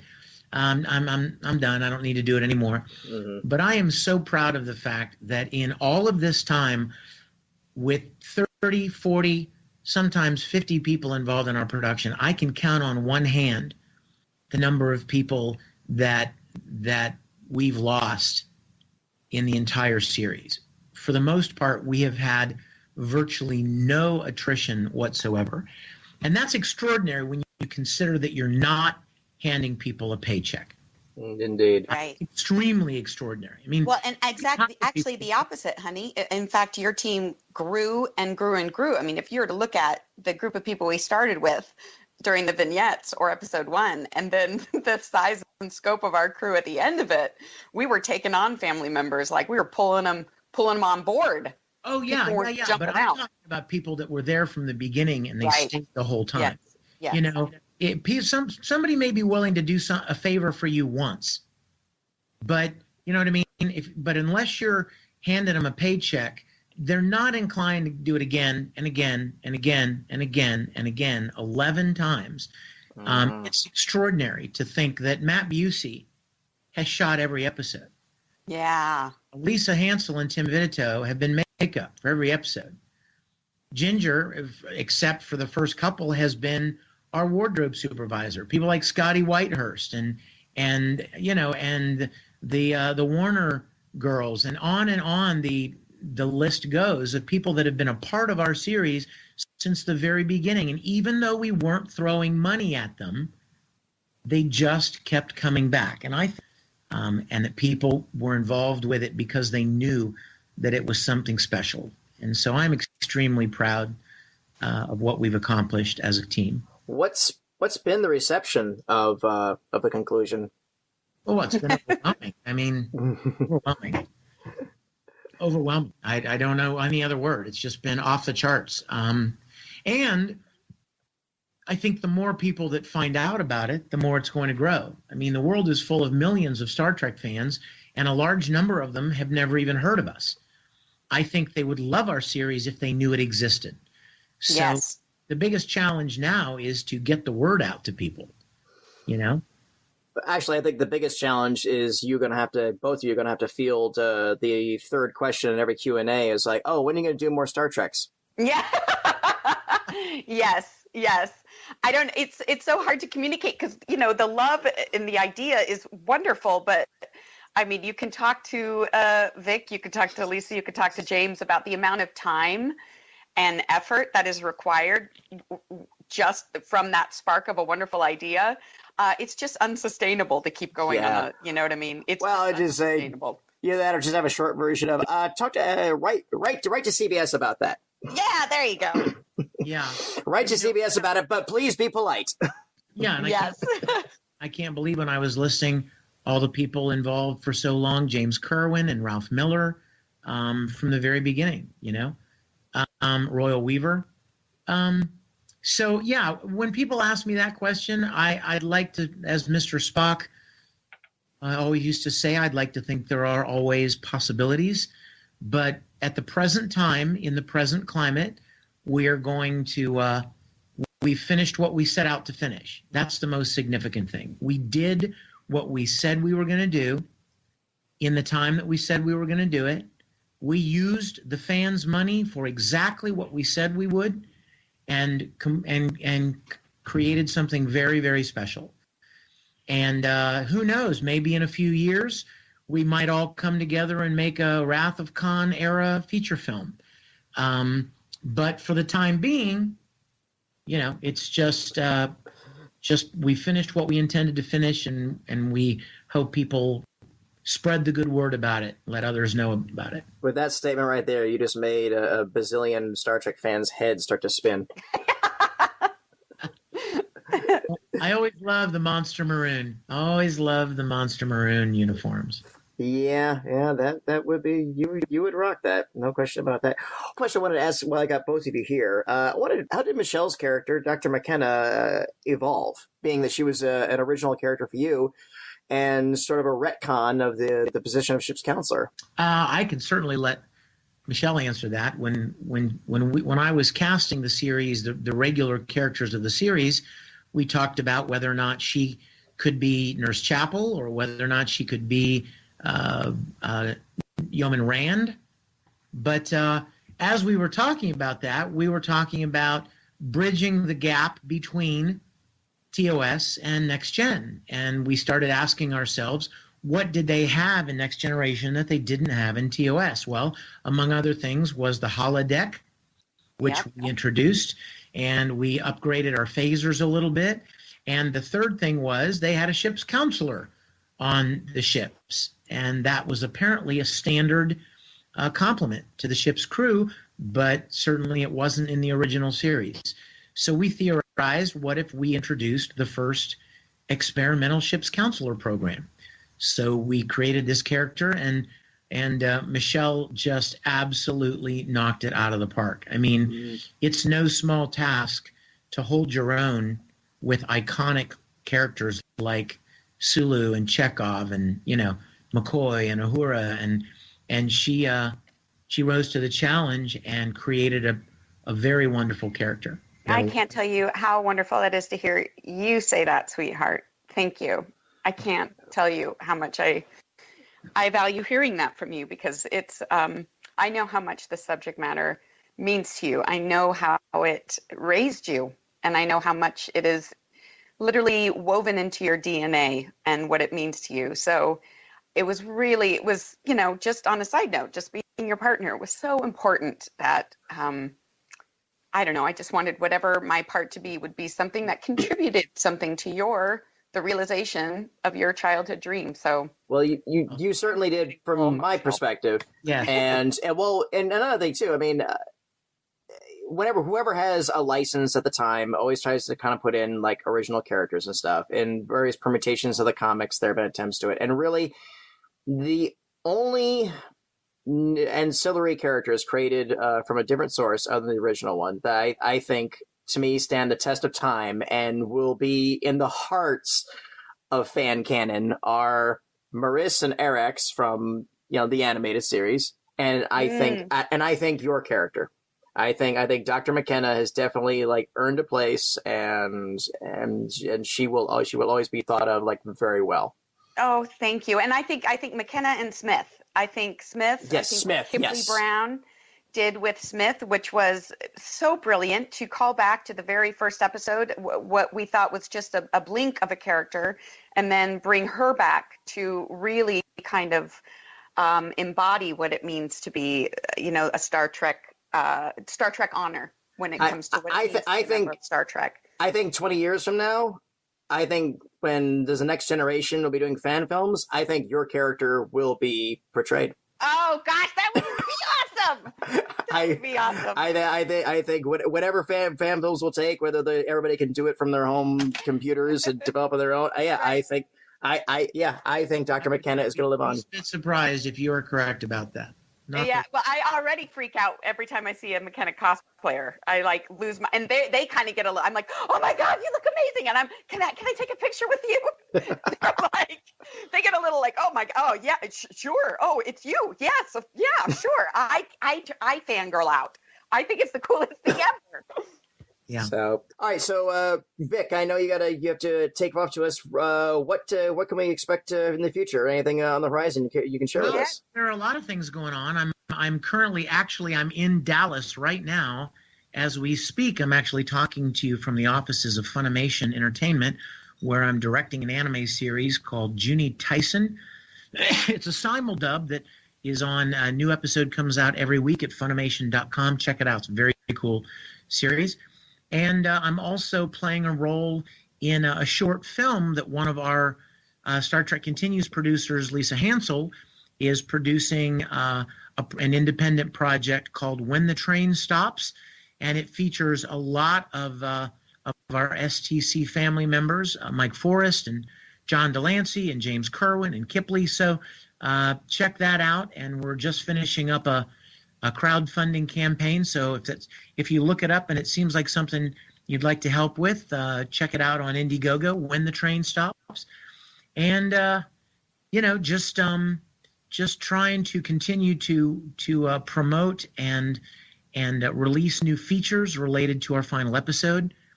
And that's plenty right there. And for those of you maybe just joining us, what social media outlets can people follow you on? Well, certainly check us out at StarTrekContinues.com. Follow us on Facebook, official Star Trek Continues. At Vic Mignogna on Twitter. My fan club page is www.Risembool Rangers, Rangers.com. And those are the main, and when you're at that website, you can see my convention schedule for next year, which is always being updated. So check back regularly. And if I'm anywhere near you, come and say hello in person. Absolutely. All right. Vic, thank you for spending this time with us. Now, if you excuse us, me and your fiance got some quality time. Well, you enjoy. Thank you for having me so much, Patty. All right. Always a pleasure, boss. Take care. Gone. Okay. All right. Well, now it's just the two of us again, my dear. Hey, Patty. How are you? Hey. So, wow. Yeah, I'm glad he was able to join us real quick in for that. Yeah, get ready to be talking about this probably for the rest of your lives, though. I hope so, Patty. That's what I really hope. I feel like because, we all did this, any money that we actually used of our, that Vic used of his own, or that that was donated to us, went into the production. So there was no promotion, like ever. There's no promotion budget. So I feel like the more people hear about this, because it will all be word of mouth, like I am dying to have like a 10-year reunion, even a 5-year. Like, where will we be then? What will people be thinking and feeling of it? And will people still, as I imagine in my dreams, that people watch TOS and immediately start watching Star Trek Continues and then go straight into the movie era? Like, we bridge that gap that has been there for so long.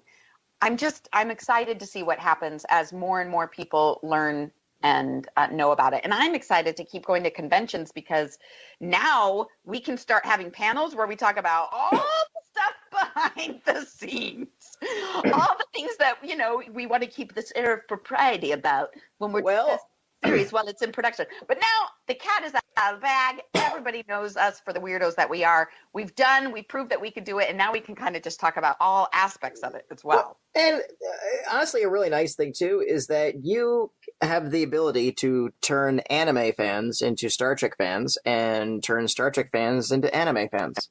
Yes.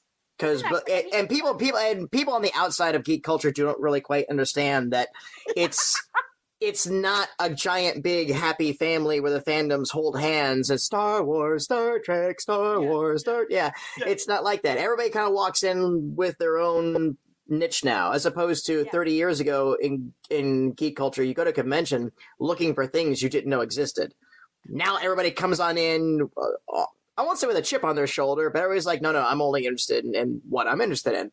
Now you guys have, through this, I mean, through Vic's anime fan base, your anime fan base, I mean, yeah, there's a wonderful cross-pollination here of of two fandoms that really have never had a means of egress before. No, have never had any kind of coexistence or relationship at all. So you've got kids like pulling their parents into watching shows that Vic is in, and then the parents are saying, hey, your buddy, your favorite actor Vic is doing this thing that is part of my childhood that I love. They can both go to the same events and jive out on this whole Star Trek thing and this whole anime thing together. It's kind of amazing and beautiful. Like, this is what geekdom should be. I don't understand. People are like, you have to Star Trek or Star Wars. I'm like, why can't it be both? Like, can't we? I love it all. I really do. It might not be my favorite. I might not drive on it outside of the convention place, but I love hearing about new stuff, and I love talking with other people who are so passionately in love with different areas of geekdom. I like it if it's good. I've had difficulties with Doctor Who this season. I'll leave it at that. Since this is a Doctor Who show. Oh my gosh. We need to have a whole other show about that. I would love to talk to you, whether it's recorded or not. I really want to talk to you about that. We need to, I need someone to talk to about that. I just need to talk to somebody. Oh, I am completely at your service. Yeah. I need to. Anybody else out there too? We just all need to get in a room and chat it out and hug it out. I feel like that needs to happen. No problem there. What's on your horizon? What have you got to look forward to on your docket? Well, I'm super excited about that Star Trek Online roll, and start that tomorrow. Super excited. Oh. Yes, I know. I also just got cast in a feature film that's going to be shooting in Denver right after the new year. I know that all I can share about is the title. It's called Lucy with the Truth, and the script is so fracking good, Patty. It was one of the things that literally I was saying the lines out loud to myself as I'm reading it. I sat down thinking, I'll read a little bit about it, and then we'll see how I read the whole thing front to back, didn't even look at the time. It's so funny. It's so funny. Can you share the sort of the genre of it? Drama, comedy? It is a comedy. Okay. Slight dramedy with political overtones. That's fine. And it's not even from a one particular political standpoint or not. It's kind of a satirical take on politics in general, as well as a lot of the comedy and the writing are so good. It's like Parks and Rec had a baby with His Girl Friday, and this is what it is. All right. Absolutely. Absolutely. So like super fast-paced like banter back and forth. You know, I am a huge fan of the old snappy, the pitter patter. I'm a fan of that whole I was yelling at everybody. Teacher's Pet with Clark Gable was on Netflix several months ago, and I said everybody needs to see this. It's black and white. It's like you need to see this. Don't even know. This is where all your modern day movies came from, and these characters and these actors and the banter and just the style. I'm with you, Patty. I'm so on board. I love it. So there is that kind of like the broadness of characters in Parks and Rec and the funniness and the kind of just craziness, but so grounded in reality. Like you feel like you know them. They're very real. They absolutely exist in the real world. This is not absurd in any way, shape, or form, but just that broad sense, which is like my background. This is it. Like I can do this in my sleep. I love it. It literally is who I am when don't have a camera in front of me. So I'm just super excited about it. So that's what we got going right now, Patty. Wonderful. Absolutely wonderful. So what social media outlets can people follow you on? Oh, well, Patty, I'm on everything. You at Michele Specht on Facebook, on Twitter, on Instagram. And then I have a website, michellespecht.com. There's, I post things on there. There's pictures and on my acting reels if you want to look at me or hear me or just write obnoxious comments. Well, we need to set up your fan club page. That's what we need to. Oh, No, that's kind of what Facebook is, though, isn't it? Kind of in a way. Probably for the most part, yeah. Yeah. I'm actually on there like every day, so I like talk to people, and it's really super cool when whenever I have a convention appearance, because then I actually meet the people that I've been literally chatting with for now over 3-4 years. So that's always super cool because I'm actually on there, and because I'm just a big geek too. So just any chance to talk about all things that are nerdy and geeky, I really appreciate. And we are in the traditionally we're in December, so this is kind of the slow time of year for conventions. Although I'm booked this entire month. Good. Yeah, no. What have you got any big shows on the horizon you're aware of, or? The one thing I know for sure about Silicon Valley Comic Con. Ooh, okay. That's which I am so freaking excited about. It was my first time there last year, and I mean, talk about like, hello, these are our people. Like, it's a huge event. It's so beautifully done. The people that they have there are awesome. We had an absolute blast last time, and I'm so excited to be going back. Yes. So other than that, though, I just realized like it was such an incredibly busy year, as I'm sure it was for you as well. But with us, getting all the episodes done, scheduling all the screenings, getting all those out and about, doing all the premieres, and getting all the events to do them, and then all of a sudden now it's over. I'm like, oh my gosh, yeah. Oh, so other than Silicon Valley, I don't know where I'm going to go next, but I hope more, because that's, as you know, I'm sure for you too, it's a different angle being up there on stage, but that's where we actually get to like physically be with people that we've been interacting with, like via the interwebs. So you see people, you talk to them, we hang out, we talk, we chat and geek out together. So I'm hoping for more of those because I love them. They're my fave. Well, we absolutely look forward to having you back here in Florida again, or hopefully we'll be crossing paths on the circuit. And for all your listeners out there, please follow this young lady, follow her follow Star Trek Continues, and I guarantee you will be delighted and entertained as I have been this past couple of years by all their fantastic works. Yeah, and if you're at an event with Patty, go see him because he's super fun and you're so knowledgeable. And when you are interviewing people, it's not only that you know a lot, you're just really fun. You're fun to watch and fun to listen to. So, well, thank you. You flatter me so much. All right, MarkWHO42. Thanks for listening to Michele and I geek out for a bit, and I hope you've had some fun. Hope you learned something, and I will throw this back to the boys and the lady at MarkWHO42. And this is Patty and Michele wishing you well, and having a good holiday out there, folks, as we go on into it. So enjoy the quality time with your creator, whatever form they take. Don't go away. We'll be back with more MarkWHO42 after this. Hey, Mark, are you busy? Well, I'm kind of doing my podcast right now, honey.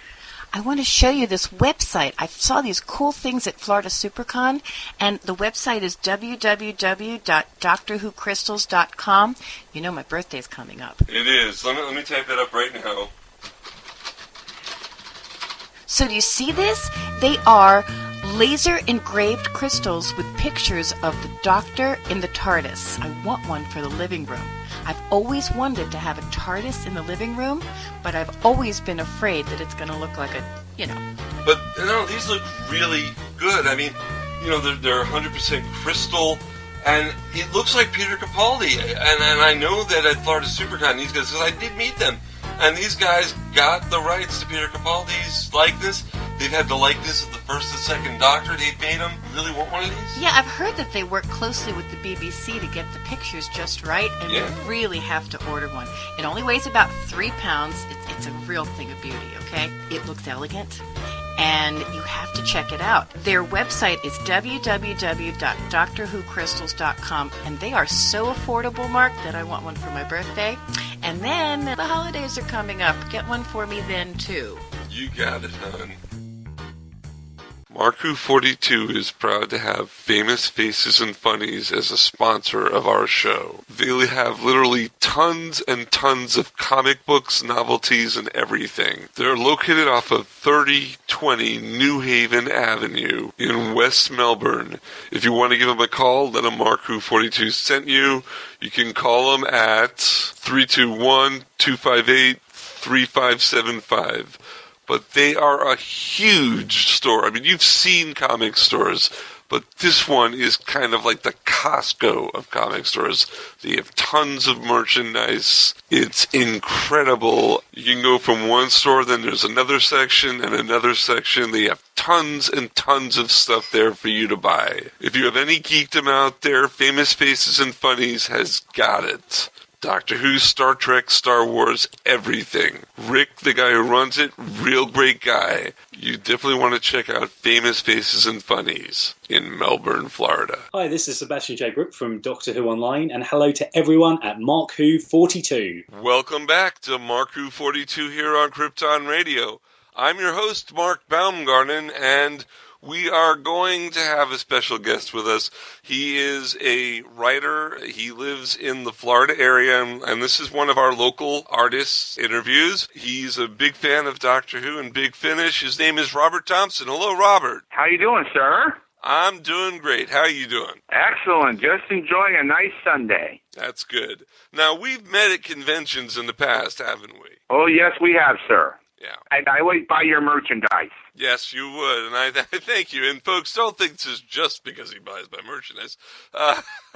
Before we get into your writing, because I know you want to talk about that, and we want to get people interested in what you write, but let's start at the beginning. Tell a little about yourself. Well, my name is Robert Thompson. I am a ebook author on Amazon, and I have lived in Florida for 45 years. My hobbies are reading science fiction, Star Trek novels, and I love to read. I am a big reader. I love to read books. What about conventions? You like going to conventions. Do you go just to buy things? Do you go specifically for the guests who are going to be there? What do you look for in a convention? Well, I enjoy the guests and meeting certain people, and like Hurricane Who, they're awesome. Away Mission, they're out of business now.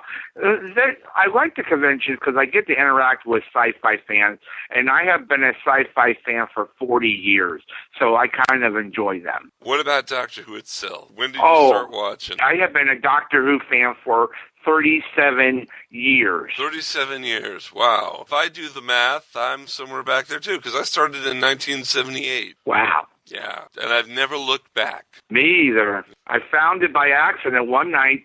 I was looking for something to watch on a Saturday night. I was 13 years old, and I came across, like, public television, and I said, what is this? And ever since, I got hooked, and Tom Baker was my first Doctor, and Sarah J. Smith was my first companion, and I have had a fictional crush on her ever since. I love my wife. I think every person who watched Doctor Who had a crush on Sarah Jane Smith at one point or another. Oh, yeah. Oh, yeah. Who's your favorite Doctor? It varies, but Tom Baker was my favorite. I like all the Doctors, but Tom Baker's my favorite. I really like him. But you know who is my favorite? I love Sylvester McCoy. I met him at a comic book sighting, and I keep a picture of him on my desk, my selfie that I took. Wow. I keep it on my desk every day. And meeting Sylvester, and with that, meeting Andrew Cartmel was an uplifting experience. Yeah, they're both great people. Andrew Cartmel. Yeah. I mean, you know that it wasn't just Andrew Cartmel who did the Cartmel Master Plan, that Sylvester had a hand in it, too. They both worked on that. Oh, yeah. Yeah, and for those who don't know what the Cartmel Master Plan was, it was the idea of putting the Who back in Doctor Who back in season 25 and 26. And unfortunately, the show got axed before it got finished, but they were starting to bring the mystery back. Yes. Yeah. So what kind of books do you write? What do you write? I started a writing Amazon business on January 4th night of this year, and I write ebooks. I write certain ebooks. The ebooks are like sci-fi fantasy stuff I had on my computer for years, and I had it in there, and and my ebooks are about sci-fi action adventure and crime and all sorts of things like Dangerous Rivalries and Visitor Risk Takers, and my ebooks are fun, and I do I have a wonderful fan base out there. They have this, doing digital books is so much fun. I really, really enjoy it. It's just amazing that I still get a thrill every time I get a download. Oh, wow. And how does writing for ebooks work? I mean, do you do it chapter by chapter? Do you put out a whole book? How do you do that? Because I've seen it done both ways. Sometimes I do it by chapter, do it by short story. Most of my stuff were novels, so I made chapters. It's broken up, but they're mostly ebooks, and sometimes I write ebook short stories. Like, I like crime dramas, I love action adventure, and I kind of grew up on science fiction, Star Trek novels, and action adventure with Tom Clancy and Clive Cussler were my role models when I was growing up, reading them, and that's where I got the writing bug. What do you think about Tom Clancy? He's a techno thriller. He was a genius.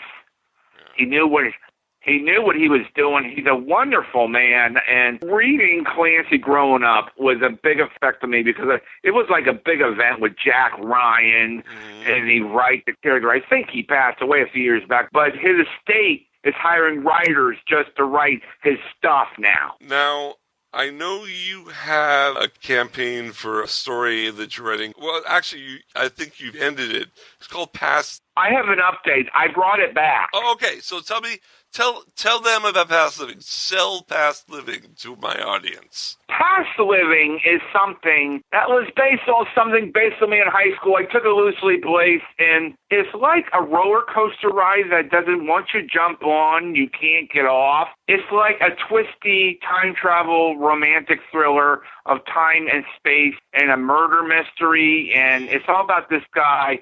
It's all about this guy who's trying to save his girlfriend from being killed. And it's really twisty. It has time travel. It has a little science fiction in it.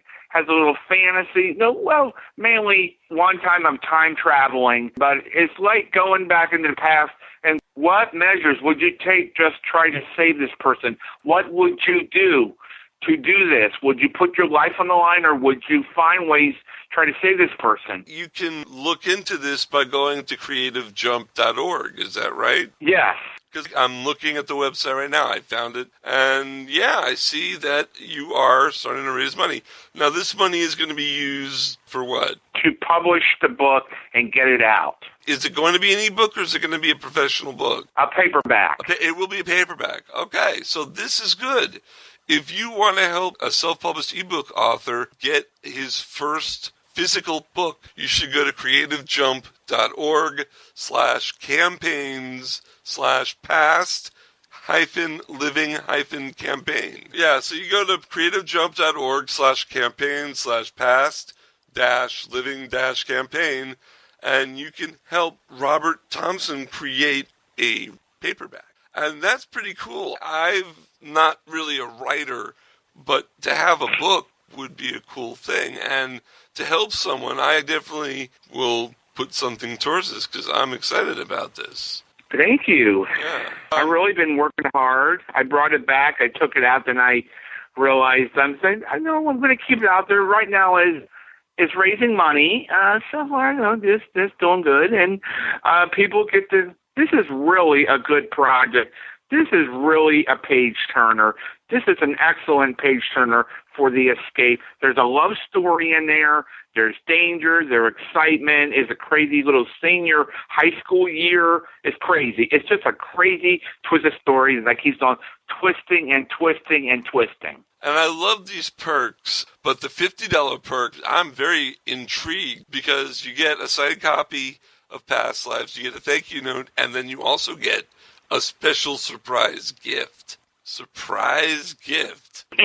Yeah. Let's get some surprise gifts out there, folks. Now, when I do conventions and you come up to my booth, you buy Big Finish. What do you think about Big Finish? Are they doing a good job? Do you like having more than just the TV episodes available to you? I love Big Finish. I love the Sylvester McCoys I bought, and they're wonderful. They're wonderful stories. I listen to the Theater of War. I love the visual, how they make it exciting. It makes you feel like you're there. They got the theme music. They got the actors. They bring... I like the Bernice Summerfield. Yeah. I like her as the companion. I listen to some of her. It's beautiful. Big Finish is totally beautiful. I do have to apologize for a second before we finish going on the Big Finish. You've also got your own website, don't you? Yes. Yeah, what is it? It's Robert Thompson, Robert, RobertThompson site.wordpress.com. Robert Thompson site, wordpress.com. Cool. And it'll give updates on the book. I see the first update right here. Past Living Campaign has returned. But back to Big Finish. So you like the Sylvesters, you like the Bernie Summerfield, and I don't remember every single one that you've bought for me, but are there any other ones that you've liked besides Sylvester and Bernice? I'm glad they're bringing Tom Baker back. Yeah, the Tom Bakers are superb. Oh, man, he's cool. I would love to meet him in person, but he can't travel here, No. He can't come to the U.S. Unless he came by boat, but that would take too long. You can't fly. Yeah. Fly. I would love to meet him. That was one of my bucket list in life, to meet him. Well, I don't want to say that he's on my bucket list, because I don't want to... But yeah, he is. I definitely would like to at least talk to him, have him on the show. Yes. So, Robert, what else is going on with you? What's going on that people might want to hear about you that's going on? Okay, right now I'm in the middle of editing Past Living, 21 chapters. I'm doing my own editing for it. I'm editing my own project and everything, and I'm putting it together. I'm writing something for the holidays. I entered the November Writing Challenge for 30 days, a 100-page paperback called the Adam Cresone Adventure Chronicles, so I can sell it for the holidays. It's going to be ebook and paperback. Cool. The title again? It's called the Adam Cresone Adventure Chronicles. Adventure Chronicles. Cool. It is a collection of Adam Cresone crime stories. I've been working all weekend, and I haven't stopped yet. All right. I'm on a mission for 100 pages. I always wanted to be on your show because I think the show is awesome, and I love the guest with Sophie Aldred. I got a kick out of that, and you talk to some interesting people, and I really love MarkWHO42. I think it's wonderful. Well, thank you. Yeah, we just hit our 200th episode. We're 5 years going strong here at MarkWHO42, and I'm glad you enjoy listening.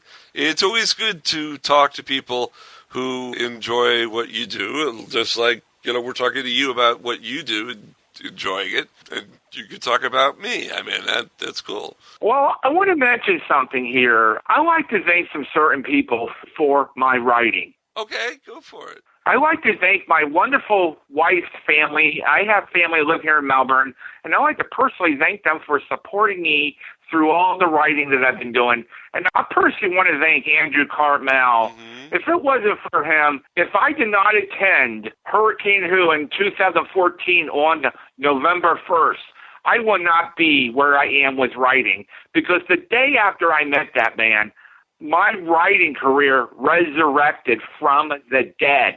It's just amazing how a British writer, the man is awesome. I have his books. The man created some great Doctor Who, and I totally respect him. I think he's one of the best script editors of Doctor Who. He's the last classic Doctor Who editor of that era.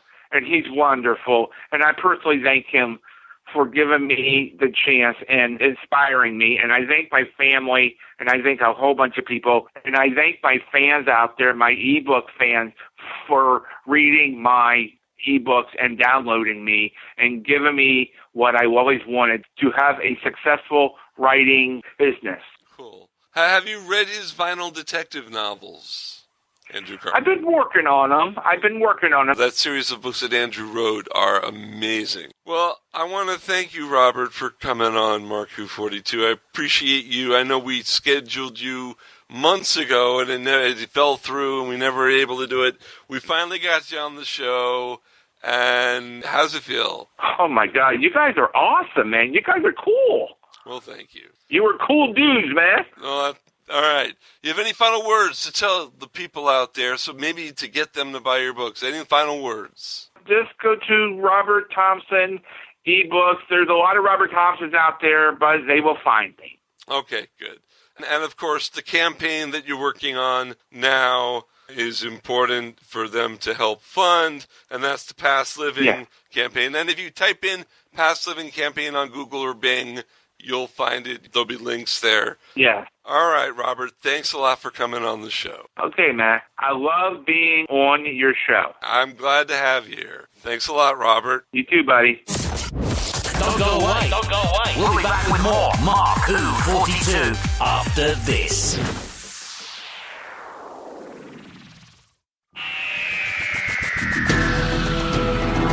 Hello, I'm Nicholas Briggs, the voice of many monsters on Doctor Who, and executive producer of Big Finish Productions.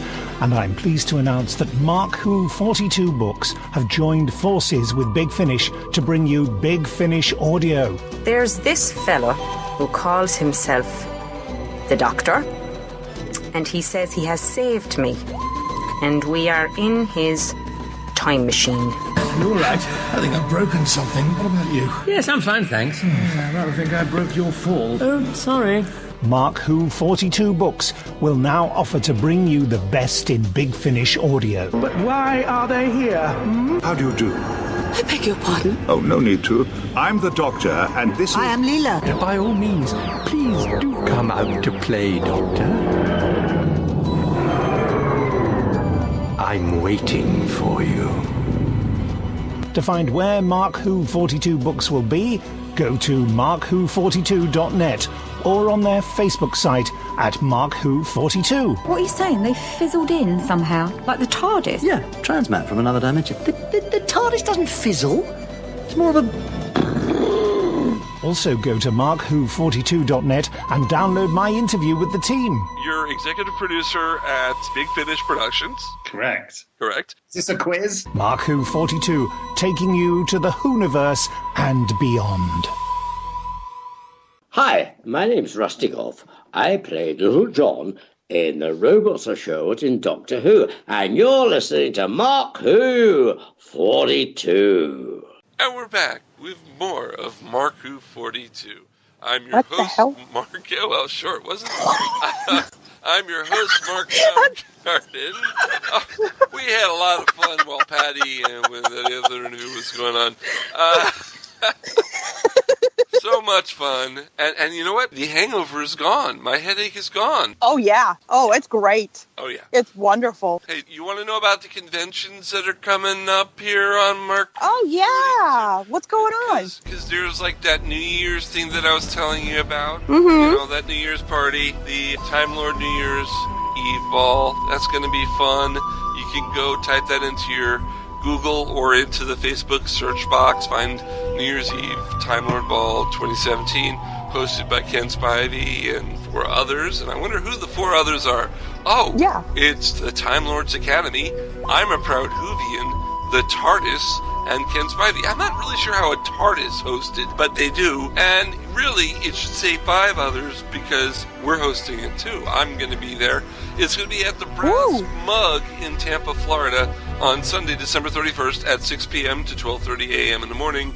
We're going to rock in the new year. You can still get your advance tickets.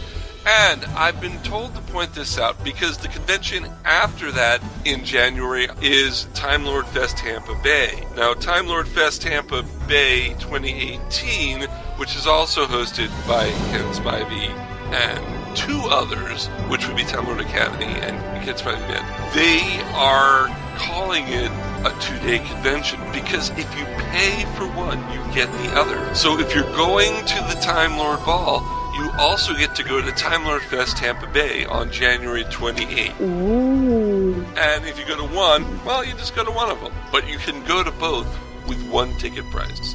And it's great. The tickets are on sale now.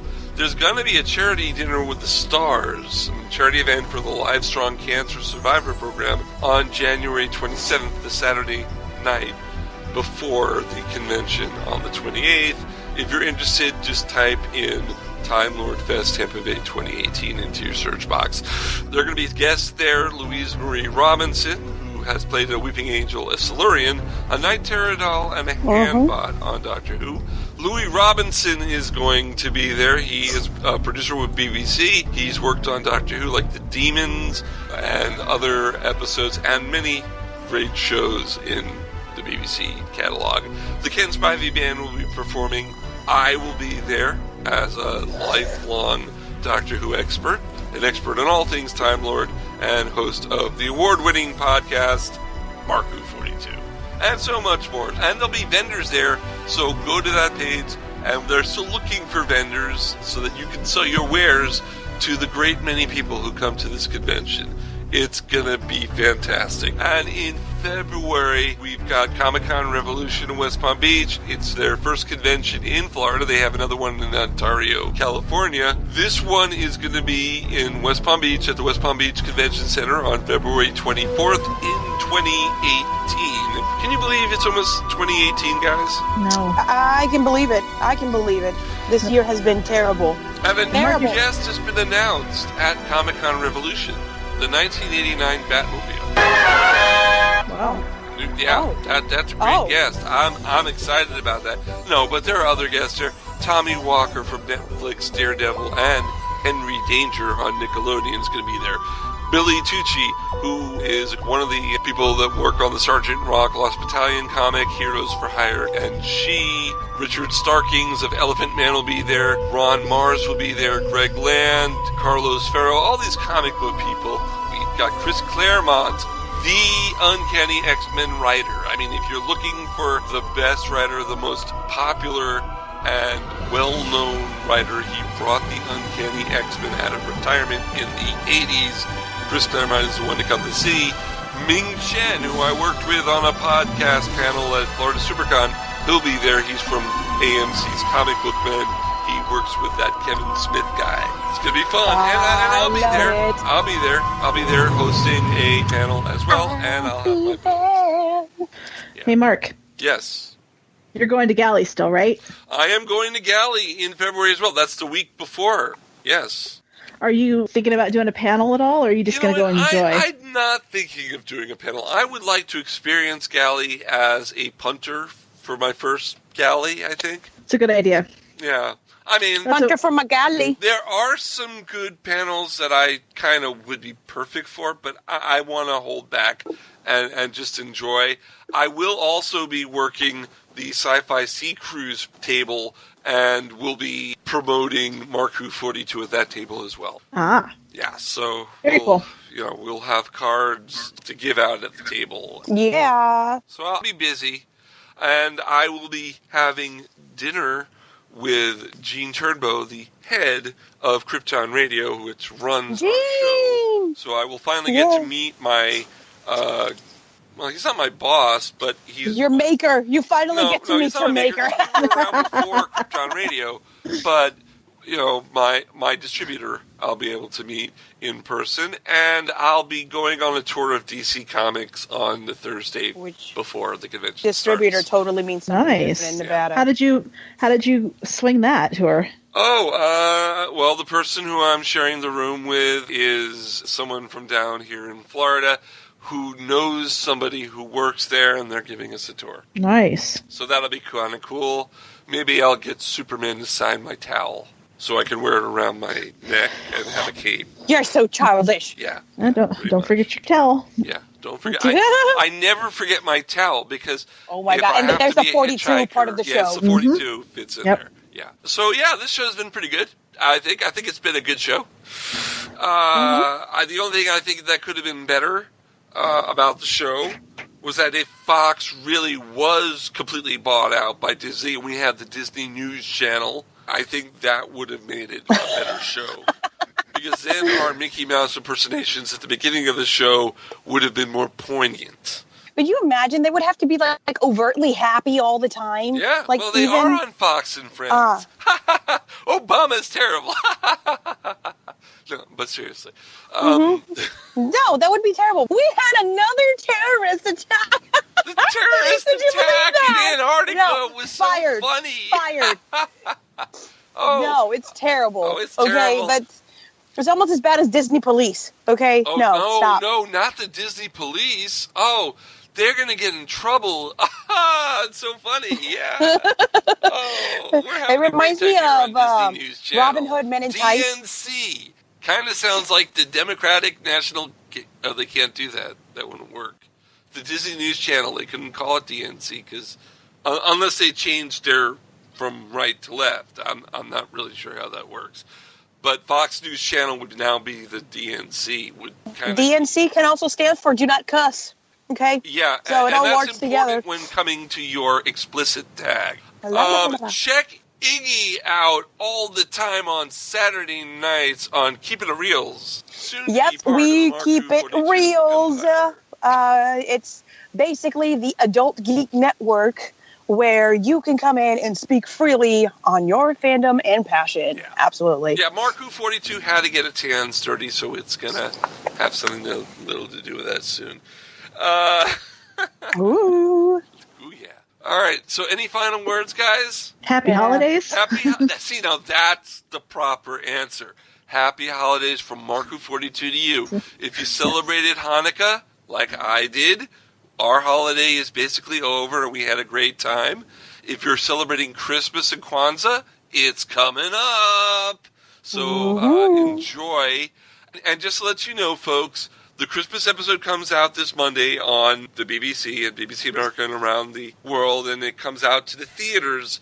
But we will not have our review of Twice Upon a Time until January. It's kind of a tradition with MarkWHO42 to wait a week or two before doing the review so that we have enough time to watch it several times, but also because we want to give everyone a chance to see it. People in England may not watch it when it comes on. They may watch it on the BBC iPlayer for up to a month, so we want to give people at least 2 weeks to make sure they've seen it before listening to our review. So that's to explain that why next week on Wednesday we don't have the review, because we just don't do it. And also because it's the holidays, and frankly, we need to take some time off. Yes, we need to be with our families. We need to be with our and friends. Yeah, not me. I'm Jewish. I already spent my time with my families. I have nothing to do. If you want to invite me to your Christmas party, contact me at mark@markwho42.net, and I will be glad to show up, at least to the first person who invites me in the area that I live, which is South Florida. You have to do it quickly because, well, you do. Okay. So don't delay. Act now. Now, supplies are running out. Oh, yeah, okay. Might as well be walking on the sun. I love that song. That's a great song. And I am walking on the sun. My feet are hot, so I'm going to end this show right now. I'm walking on sunshine. Oh, we sang last week. We're singing this week. I think MarkWHO42 is going to become a musical. I can't wait to see it on Broadway. Until next time, guys, have TARDIS will travel. Bye. Bye-bye. Bye.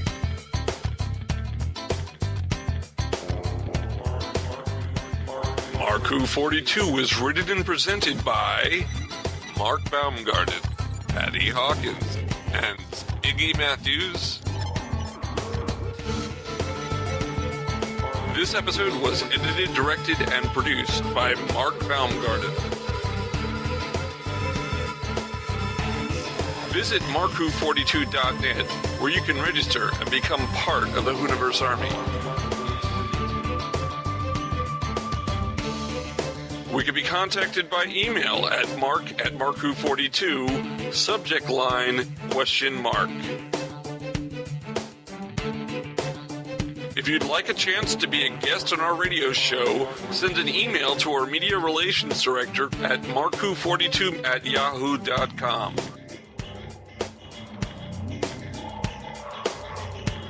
You can have MarkWHO42 entertain at your next event or convention. Go to heroesonhand.com/MarkWHO42.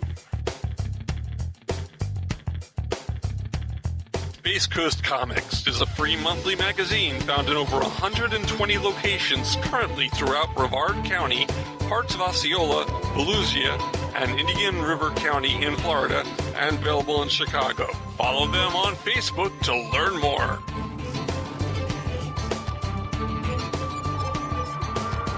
Doctor Who and its properties are owned by the BBC, the British Broadcasting Corporation.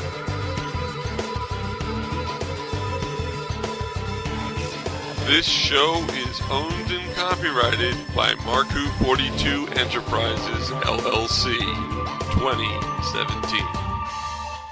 This is Krypton Radio.